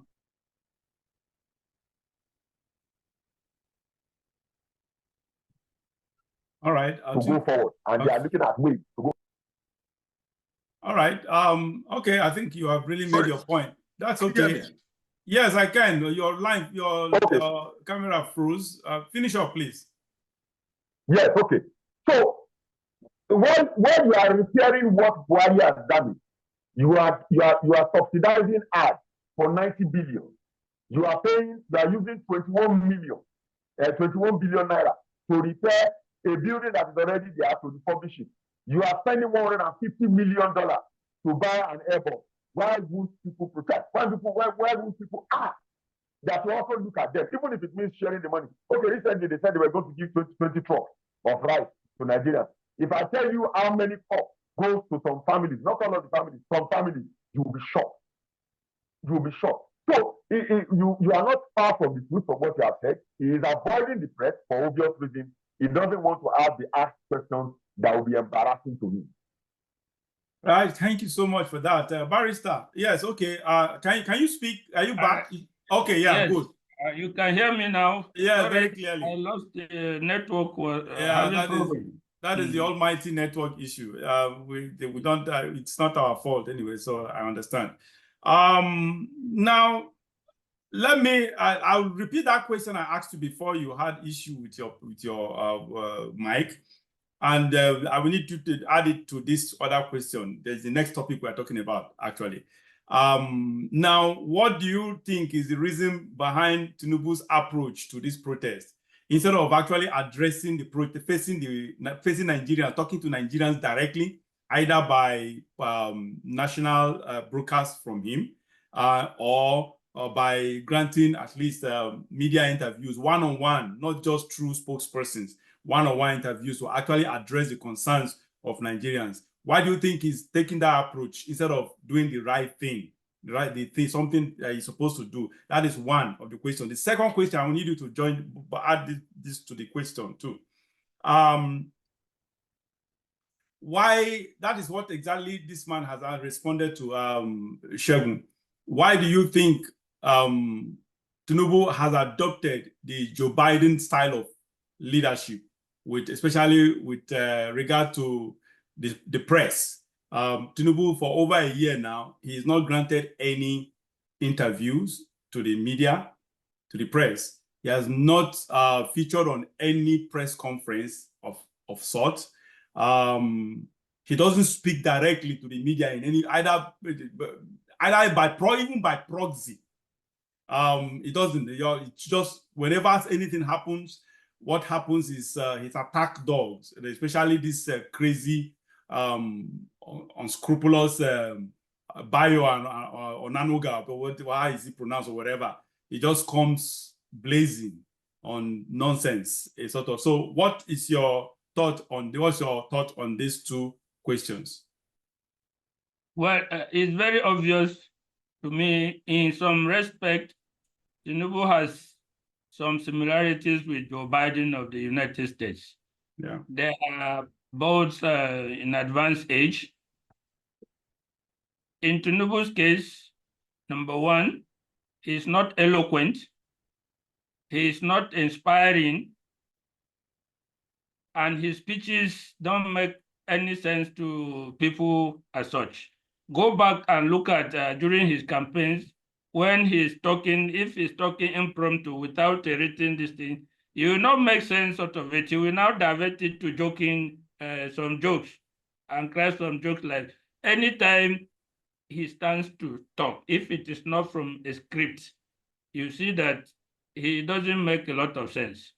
I'm not one of the people who used to or who believe that the man has intellectual abilities. From a long time ago, I have said that the man is not intellectually sound. There's a difference between having a lot of money and people giving you respect in Nigeria because you have money and you have position. There is also a difference between articulating a vision, talking and impressing people who have knowledge, or even the average person, making him to understand what you want and where you are going. He does not have that ability to communicate to people directly and put across his this thing. So here, I believe he and his media team realize that. So they have to shade him from direct contact with the journalists, direct contact with talking to people, just like they did with Joe Biden in the US, where if you don't put a teleprompter in his front and get a speech, or the moment he goes off the script, you now see gaffles everywhere. You now see sense not coming out of the statement. Tinubu has that problem, and his media team recognize it. I even believe that even Buhari is a better communicator than him. So they have to shade him. They have to shade him from facing the people. And in Nigeria now, if he face journalists now with the situation on ground, they are going to ask him the hard questions. And he will not have any answer. It will become an embarrassing situation. So as much as possible, he had to sequester himself, closet himself, avoid direct contact. Otherwise, what we are having now is almost equivalent to a time of national emergency. We require a president to come on air and speak forcefully and directly to Nigerian people and give them assurance. But you will not find that. I sent you a video, I don't know if you managed to look at it, of Tinubu's speech some time ago. Now, assuming he were to face journalists now, and they bring all those things he was saying then, and his behavior now, it will be terribly embarrassing. So he has to avoid situations like that as much as he can. And that is why he recruited some very terrible attack dogs. Bayo Nanuga, the other time during campaign, Femi Fani-Kayode, and the others. You know, these are people. Festus Keyamo. Festus Keyamo and co. If you look at somebody like Bayo Nanuga, he is very abusive. He talks anyhow. So he had to get a conglomeration of this kind of people that for any occasion, if you want to insult somebody, he will call on one of them. If he wants something, he will call on this. That is why the I think four of them were brought together to form the media team during the campaign. Because left to his own this thing, it will be a disaster. All right.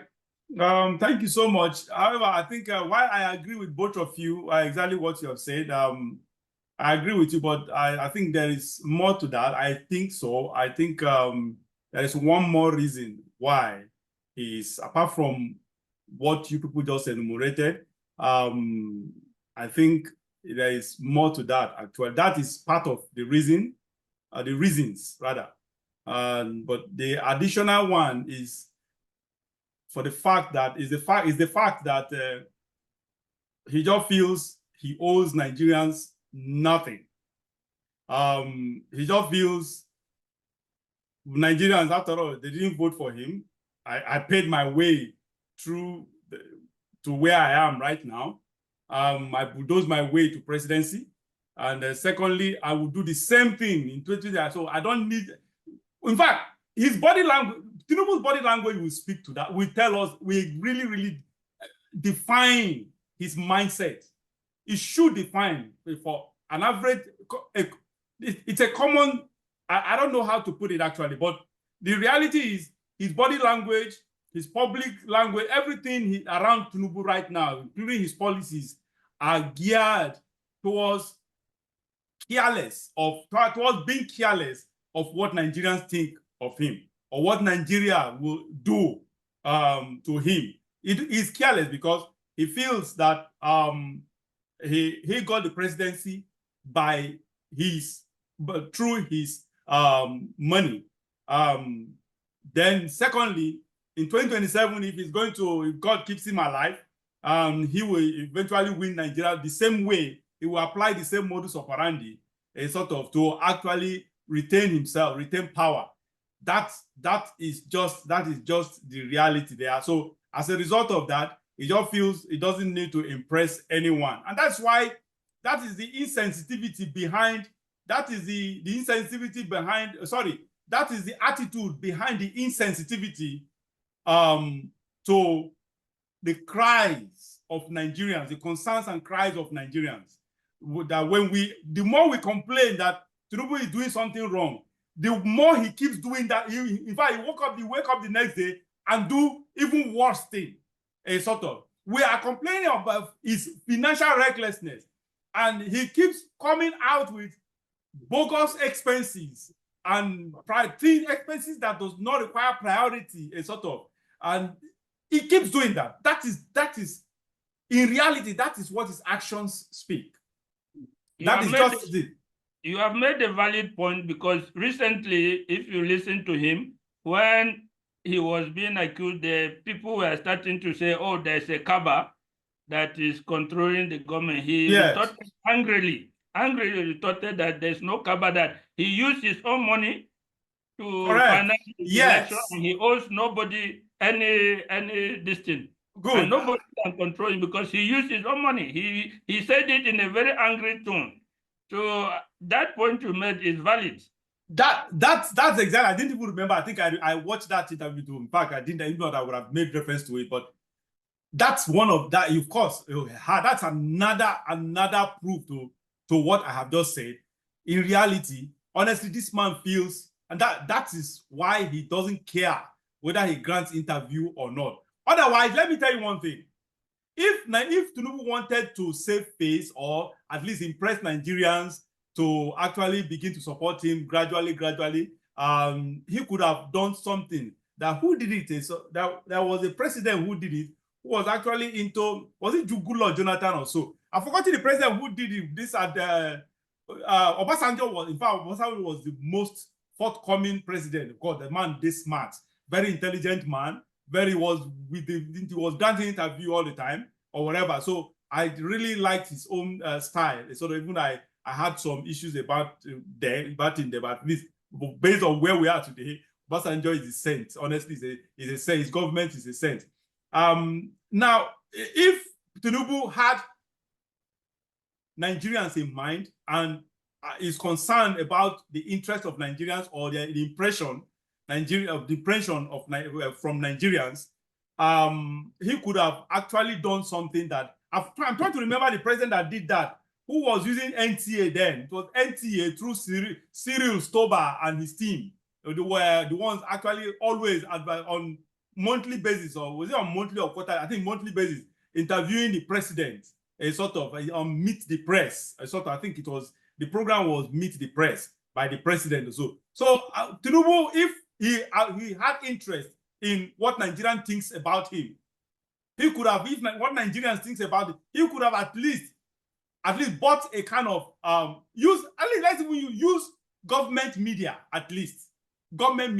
bring in government journalists to interview him and probably give him the questions in advance. They will draft the questions, or probably people like Bayo or Nonoga will draft the questions for the journalists to ask him, or there are questions that are not soft balls. Give him some soft ball questions or whatever. But he could have done that. And that is why I believe strongly that the stronger reason behind him not appearing with the media is my own reason. Why others are contributing, what you people say that to me they are part of it. And so I think the stronger reason is what I just said. Based on his actions so far, it's about, I don't care about you. I don't care about what you think. I don't care what you say about me. All I care about is what I intend to do, what I want to do, what I intend to do, what I wish to do, I desire to do, I do them, and nobody is going to stop me. That is the body language. That is the action. I think that is the reason, the major reason, if not the only reason, why Tinubu has refused and disrespectfully, in my own judgment, refused to actually speak to us directly through the media, at least one-on-one. Okay, I think, I don't know if there is anybody who wants to share a thought on this. If there is no, we'll move to the next topic. Okay, none. All right, let's move to the next topic. And the last topic. All right, it has to do with our American election. Something different from home, different from what is happening in Nigeria, but American politics have a lot of similarities with that of Nigeria, honestly, especially in the past year, let me use that word, past year. The president of Nigeria has a lot of similarities with the president of the US. And the political atmosphere in Nigeria is similar to the political atmosphere in the US right now. US political atmosphere seems to be even, I think at this juncture, I think I'll consider it to be worse than what we are experiencing in Nigeria, because the American polity right now, the atmosphere right now in the US is just an atmosphere full of uncertainty. Unlike in the past, where one will be able to guess this is the direction this thing is going. But this one now, it's full of uncertainty. Barrister, what's your thought on the current political event in the US? Joe Biden has pulled out of the race and given Kamala Harris the tickets. Technically, it's not done formally, but technically giving Kamala Harris the ticket to vie for the presidency. We all know that the powers that be in the Democrat Party has already coronated Kamala Harris. So there basically will be no opposition during the convention that is coming up next week. So what is your thought on the dynamics, the political dynamics in the US right now, Barrister Manta? Well, the coronation, so to speak, of Kamala Harris is an act of desperation. Because if you look back during the primaries in the Democratic Party, Kamala Harris was the first candidate to drop out. She was polling in single digits, 5%, 2%. She had to drop out. She was deeply unpopular and had been up to this year. But you look at the situation. I read an article last year. I tried to save it, but the font was not possible. I think sometimes in November last year. It was written by an American journalist. And he said that Joe Biden would not be the candidate of the party. The only difference in what he said was, one, the time, because he predicted that it will be between August and September. And the second was that it was going to be Michelle Obama that will be brought into the race. So these are the only two differences.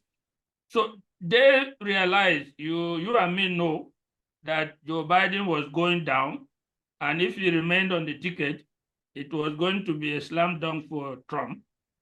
They had to take desperate measures. If they override Kamala Harris, they were going to go into serious problem. There will be division in the party. She identifies herself with the Black Americans. There will be a disconnect with the Black American votes.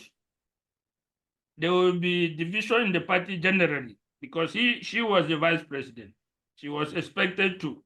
Now, if they brought somebody in at this late hour, they reckon the chances to be bad.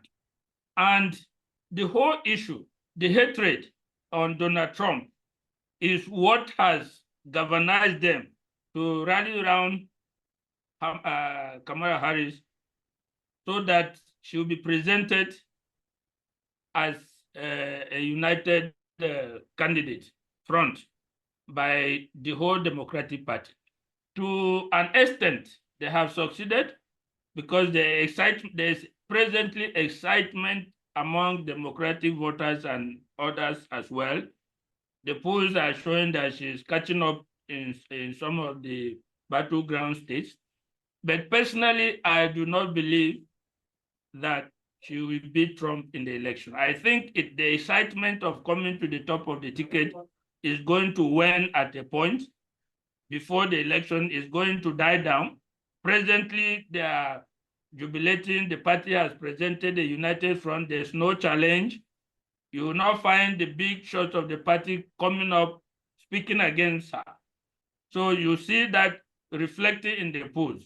But as we still have a couple of months before the November 4th election, as we go towards the election, I think some of her bad issues will come back, the reality will set in, and she will begin to drop down in the polls again.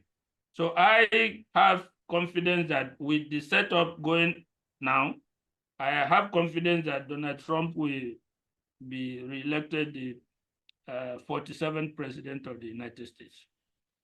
All right, Shehu, let's come to you. I don't know if you have that much interest on I don't know if you know much or have interest in American politics. However, because I don't know, have we discussed American politics with you before? I'm not sure. Can't remember. Yeah, please. Can you say something about what's your opinion on what's happening in the US right now? Well, it is exciting and it's an interesting time right now for the American people and American politics. The man that is so much shown disdain for, as it were, that was removed from office and replaced with Biden, unfortunately, is coming back to lead America, either they like it or not. Because the indications, from all indications, they are friends, especially in the media, with their analysis and everything. I had a couple of guys who are friends in the media who work with Fox News, who work with CNN. They were the first set of people who said the idea that there's every possibility that they're going to have a Trump presidency towards the end of the year. And we were even jokingly saying to Rufai on the group that he should not go near America once Trump becomes president, because he's somebody who does not even like seeing Trump at all. Talking about Trump lying and all that. Who doesn't lie amongst all these leaders? You know, it's just that, like they would say in local palace, now somebody lying and cheat past the other one. It's an exciting time for Americans and America as it were. And for some of us, we would want to look at it as a win-win for us, because a lot of us believe, I'm not too sure, I can't authoritatively tell you that I have any facts on that the Biden government seemed to be supporting the Tinubu government, covering up, especially since the Chicago fires and everything, that I think there was a deal. The conclusion of the whole matter was that there is a deal struck between the Biden government and Tinubu to keep him safe, as long as it does what the American government wants. Take, for instance, the LGBTQ thing that we were discussing. You remember on the program here, we highlighted some of these issues on the, was it the Samoan papers that were signed, the agreement that was signed some few months ago, where the government had to come to deny that it didn't sign any document until the document filtered into the press and it was exposed. So for some of us, we believe that the Trump government is not the kind of government who would support whatever it is that the Biden government supported, that has brought us into this mess that we are in. Me, for one, would believe that because of what I've seen and I know of the person of Donald Trump, he would have blown whatever it is that Tinubu was trying to do to keep safe his plan. Yeah. Even if it's in the interest of America, he would have blown it off. He will be the very first person to talk about it and say, look, this is not what it is. And the demand should be exposed for what it is if they are standing as America and as a country that represents integrity and straightforwardness, that this should not be happening. So for us, for me, for instance, I would welcome a Trump government as long as it is going to be in favor in foreign policy for the country Nigeria, and of course, to get rid of this mess that we have that we call leadership. It will be a very good one. At some point, people were saying that Michelle Obama will be put forward. It was also argued that she may not need it. Somebody actually mentioned Kamala Harris, and he said, well, it is done deal for Trump if Kamala Harris, like he said, technically she has been put forward now, then hopefully, probably towards the polls. Except it might happen, then will Trump not become the president. So whichever way it is, we hope that America remains one at the end of the whole, at the end of the day. And of course, we all know that whichever way we are going to look at it, everybody will still want to work together for a great and one America. Well, thank you so much. I think I see that three of us, I think, agree on this. We are on the same page on this. A sort of that is it. Now you mentioned Rufai with Arise TV and Ruben, not just Rufai. Ruben, they hate Donald Trump. But because of this issue of bias, and that's why they keep, because they hate Donald Trump, they keep featuring this crazy, this useless. I call him useless because as a professor, he ought to know more. They bring in this professor who was one time Nigeria's foreign minister. I think Bolaji something or whatever. I forgot it. That's why they keep bringing him when it comes to the U.S. politics and anything that has to do with Donald Trump. They bring him on board to actually bash Donald Trump, a sort of. So that's what actually made me stop watching that Arise TV. A sort of. Initially, they used to be my point of contact for news to actually know what is going on. But I thought, but because of their bias when it comes to the reality, and I don't know. I wouldn't say I don't know. I think I know reason. Okay, I don't know. There are some people I don't even know why they hate Trump. But most people I know why, especially Nigerians who are immigrants or whatever, because probably they just feel Donald Trump is against immigrants. But that is not the reality. That is not, because I keep telling people something. I said, human beings naturally, they just love people doing the wrong thing. As long as it favors them, it's in their own interest. I always use this as an analogy, as family as an analogy. You are a husband, you have a wife, you have children, and you always want to protect your family. As a man of the house, your basic responsibility as a husband is security. As a husband in every home, your basic excuse me, your basic responsibility, number one responsibility, is to make sure your family is safe, secure. That is one. Security is important. The moment the security of your family, when we talk of security can span to different angles. It can span to finances, can span to it can be extended into finances, into welfare, into health, into several issues. So whatever it is that comes in that will be coming into your family, that will impede or that will hamper or that will it kind of affects negatively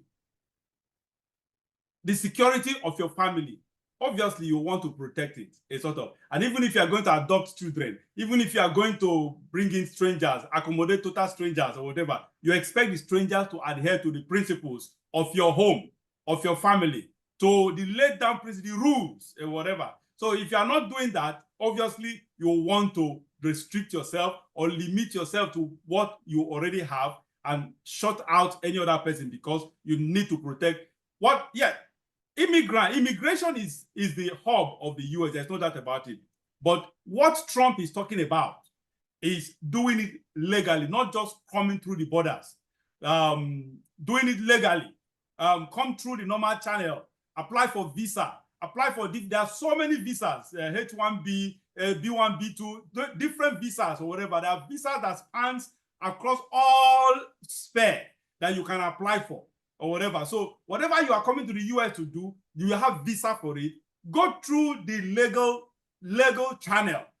What Trump is against is people coming through the borders, because people coming through the borders, they are not well vetted. They come through the borders. There's no credible way to verify, to authenticate these people, to know who these people are. They are not well vetted. They don't pass through the normal channel. They don't have their names on record. They don't have their data on record. There's nothing to follow through on them. And as such, we have more criminals. We have criminals, drug barons and drug pushers, drug addicts, rapists passing through the borders into the US. And recently, for the past about 4 or 5 years now, consistently, they've been committing these immigrants, these undocumented people who do not have their record, their names on record, who pass actually through, who cross through illegal means, who cross into the country through illegal means, through the borders or whatever. These people are not overwhelming majority of them though, but at least substantial amount of them, number of them, they go on raping women, they go on killing. There are some of them, after raping, they just kill their victim. So many crimes are being perpetrated, including gang crimes, a sort of gangster crimes, have been perpetrated in the country by immigrants, illegal immigrants, not the real legal, not the decent one, the responsible one. So these are things that people rather focus on their selfish interests instead of on the generality of some of these policies are even against immigrants like us, the Donald Trump policies. But who cares? I always tell people sometimes, I say, look, the way I live my life is, I rather do things the right way, even if it is detrimental to me. For people who know me, that's the way I live my life. I don't care even if it is detrimental to me. I always want things done the right way. So, and that is just the way I believe. That's my philosophy about life. So I don't know why people are so selfish about it, but sometimes there are some Nigerians I hear when they criticize Donald Trump. It doesn't make, just like Rufai. These are learned Nigerians, capable Nigerians that are well-to-do, that are comfortable and well-schooled. You ask yourself, what the hell is this person talking about? When they criticize, just like you talked about Rufai criticizing Donald Trump, they're calling him a liar. And I ask myself, now, so for people who don't understand Trump is an impulsive person. Unfortunately, he's impulsive in response. Sometimes you ask him, and because he's that kind of a person, he's a media person, no politician or no president, no United States president has been as transparent as Donald Trump, has been with the media as Donald Trump. No. That even the media that are enemies to him, that are inimical to him, to his interests, that criticize him, that pulls him down all the time, he gives them audience. They interview him or whatever, he grants them interviews. So such person, being an impulsive man, you ask him questions, he's that kind of person who sometimes, I think, he just feels obligated to answer questions. So instead of just shying away from the answer, from the question, he rather answers it and answers it impulsively. And when he does that impulsively, because sometimes he doesn't have the record in his head, he doesn't have data in his head, or he just says things the way, whatever comes to his head, he just says it the way it comes to it. Yes, I know sometimes it is not good as a leader, but people take him literally for that. So they consider him as a liar. But his intention behind that is not to lie. His intention behind the response even though it may be a false answer, but it is the intention behind it is not to lie. The intention is a kind of, it had sincere intention. However, not because it did not have the right data in mind, he probably said the wrong thing. And that is one. And secondly, let's even assume he's a liar. Why don't you take 4 years of his policies, of his government, 4 years of his government, what he has achieved? I consider Donald Trump the best president US has ever had. I'm telling you, because I've read through so many things that other presidents did. Look, I followed Donald Trump. I remember when in fact, I think I told, I said it earlier on this show. I was one of the first people who, even when Trump first came out with that crazy declaration, when he declared his intention to vie in 2015, when he declared his intention to contest for the presidency, came with this issue of calling names here and there, whatever. Immediately I watched that declaration, I endorsed him. Why? Because this is not what politicians are known to be. The politicians are not known to be they are known to be politically correct. Trump is not that kind of person. He's a very spontaneous person, someone who speaks to the reality. And besides, this is something he has been consistent. There is no politician that has been as consistent, that is as consistent as Donald Trump. And I have proof. The proof is in the public. What Donald Trump has been saying started from 30-something years ago. What the interview he granted, I think in the early 80s, where he granted some interviews that have to do with American politics. So he's been saying what he's doing right now. He's been saying, talking about it, all his criticisms, all his support and everything. He has been very, very consistent, has been going on right from the beginning. So he is he is consistent as consistency can be. So this is the kind of politicians, this is the kind of person I admire, someone who is consistent, not someone who changes over time. You change just like and Donald Trump is the epitome of the real politician we are talking about, who have been 50 years. Joe Biden, not Donald Trump, I beg your pardon. Joe Biden is the epitome of the real politicians we are talking about this day. Everything about Joe Biden, I don't know, for people who say that Trump is a liar, they don't like it because he's a liar. I don't know what, and they don't like, if you don't like Trump because he's a liar, I wonder why, if you prefer Joe Biden against Donald Trump because he's a liar, it means that you are a hypocrite. You've not really mentioned the reason why you don't like Donald Trump. Because Joe Biden, everybody has a record, he's on record from over so many years ago, even from when he was contesting as a senator. So many decades. There are records of Joe Biden lying, literally lying. He lied about his education, lied about everything.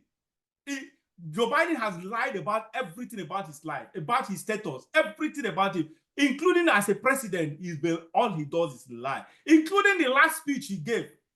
The record he was talking about, all he praised himself, all of them were all lies. All lies. Yet people will say, I hate Trump because he's a liar. But they love Joe Biden.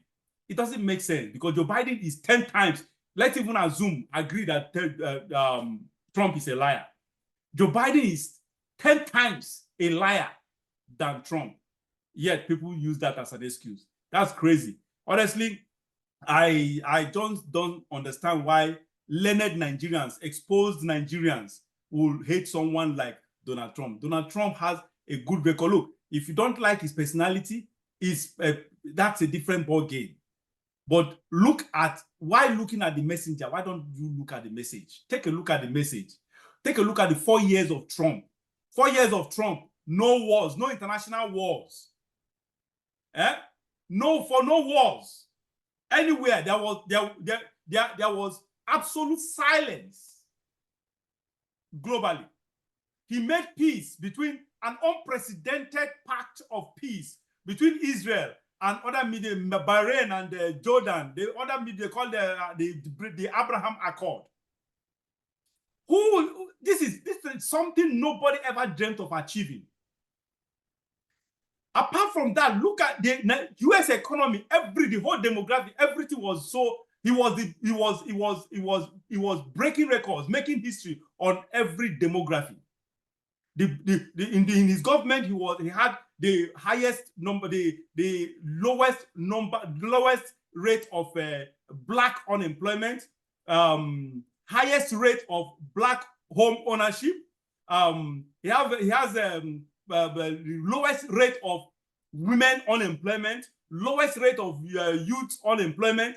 Look, he was hitting the record, making records on all demographic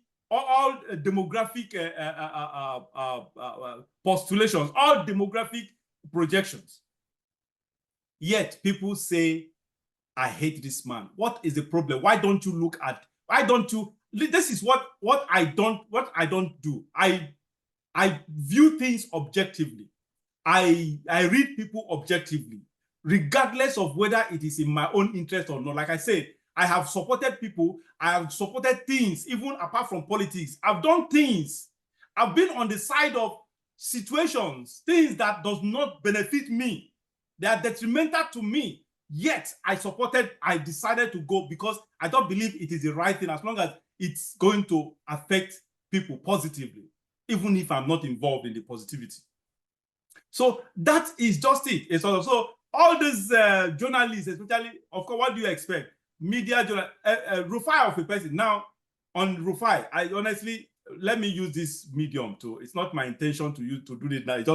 It's just spontaneous. Let me use this medium to attack that Rufai and Reuben Agbati. Rufai, look, people just view Rufai as one hero or whatever. They criticize the government or whatever. Let's be frank with you.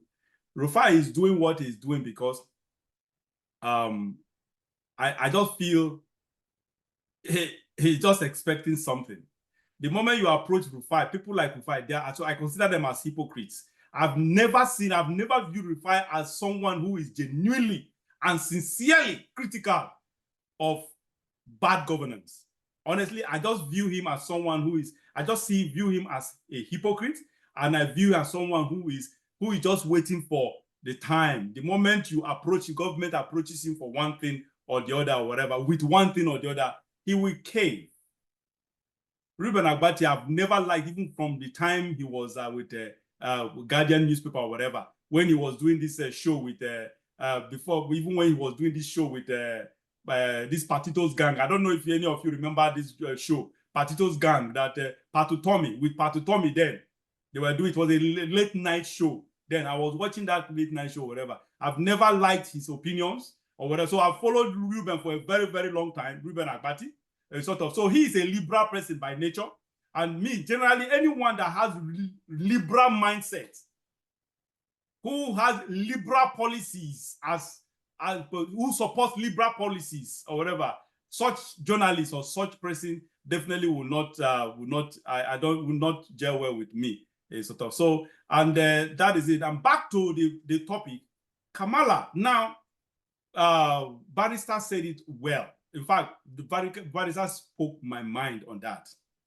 That what is happening, the bump that came as a result of Kamala's coronation, this is the honeymoon. You know, that's what I can consider I can call honeymoon period. Just like Barrister said it. In fact, Barrister, like I said, you really, really spoke my mind on that. You just took the words from my mouth. This is a honeymoon period. We all know Kamala Harris antecedents, political antecedents. He has very, very abysmal record, very bad record, extremely bad record. Bad record that he doesn't have. Kamala does not have anything to run on. As a senator, he never ever, there is nothing to her name. No bill, nothing to her name. Everything is nothing. She didn't sponsor anything. So she had bad record as a prosecutor. when she was a prosecutor at California, state of California, in her district. We all know what happened. She incarcerated the so-called black. Besides, people should understand that Kamala Harris is not a black. She's more of a Jamaican than she's not a black. She's not a black woman. She's more of an Indian because she was brought up by her mom, who is an Indian, and a single parent who's an Indian. She's not even in good time with her father. Her father is a Jamaican or whatever. So she's not, in reality, she's not a black man, and that is why she didn't care about the blacks when she was a prosecutor. She jailed so many black people for minor crimes. Jailed so many blacks for minor crimes. So she doesn't have record. So what is happening with her campaign right now is just that bomb, that usual bomb of a sign of people. Just when Joe Biden dropped out of the race, people became excited that, oh, this man finally. So whoever comes up then will just get the support of the public. And so that's the Democrat public. That's exactly what has happened. That's what is happening with Kamala. That honeymoon will be over, just like every other honeymoon comes to an end. That of Kamala Harris will be over. The honeymoon will be over, and just like Barrister and other people and Shishegun noted, Donald Trump will coast to victory. There's no doubt about it. Americans, their eyes have opened, even though with all the lies of the media, the mainstream media, who are overwhelmingly over 90% on the side of against the people, on the side of the corrupt government. And so even with that, Donald Trump will coast to victory. That is just it. What they are facing now, what we are facing with Harris right now is just a temporary stuff. Donald Trump will, there's no doubt about that. He's going to coast to victory because at this juncture, US, if the Democrat wins election to rule for another 4 years, US is gone. Will become irredeemably gone, down the drain. They will lose all their power, both globally and locally. I'm telling you, so many things will go south. Everything. China will be eventually, because even at this juncture, after 3.5 years of Joe Biden, China is already, you can imagine, how could this have happened under Donald Trump? People should ask themselves this question, where you see China having to have alliance with Russia and Iran. These three global enemies have become friends, uniting against the West. This as a result of the weakness of the Democrat Party, the weakness of the Democrat government of Joe Biden. You can imagine what the kind of danger if US allow the Democrats to continue in power in the next at least 4 years. US is doomed. They are doomed economically and doomed globally. That is just the reality on ground. And I think that is what brings us to the end of this show. I don't know if Shegun, if you have any other thoughts in mind on any of the topics we have dealt with entirely. Okay, there's none. Okay, our viewers, thank you so much. If you are here, still here with us. Thank you for being with us up to this time up to this moment of the show. Once again, this is JIBRIN Angle, and coming to you on OWELEKETV. My name is JIBRIN.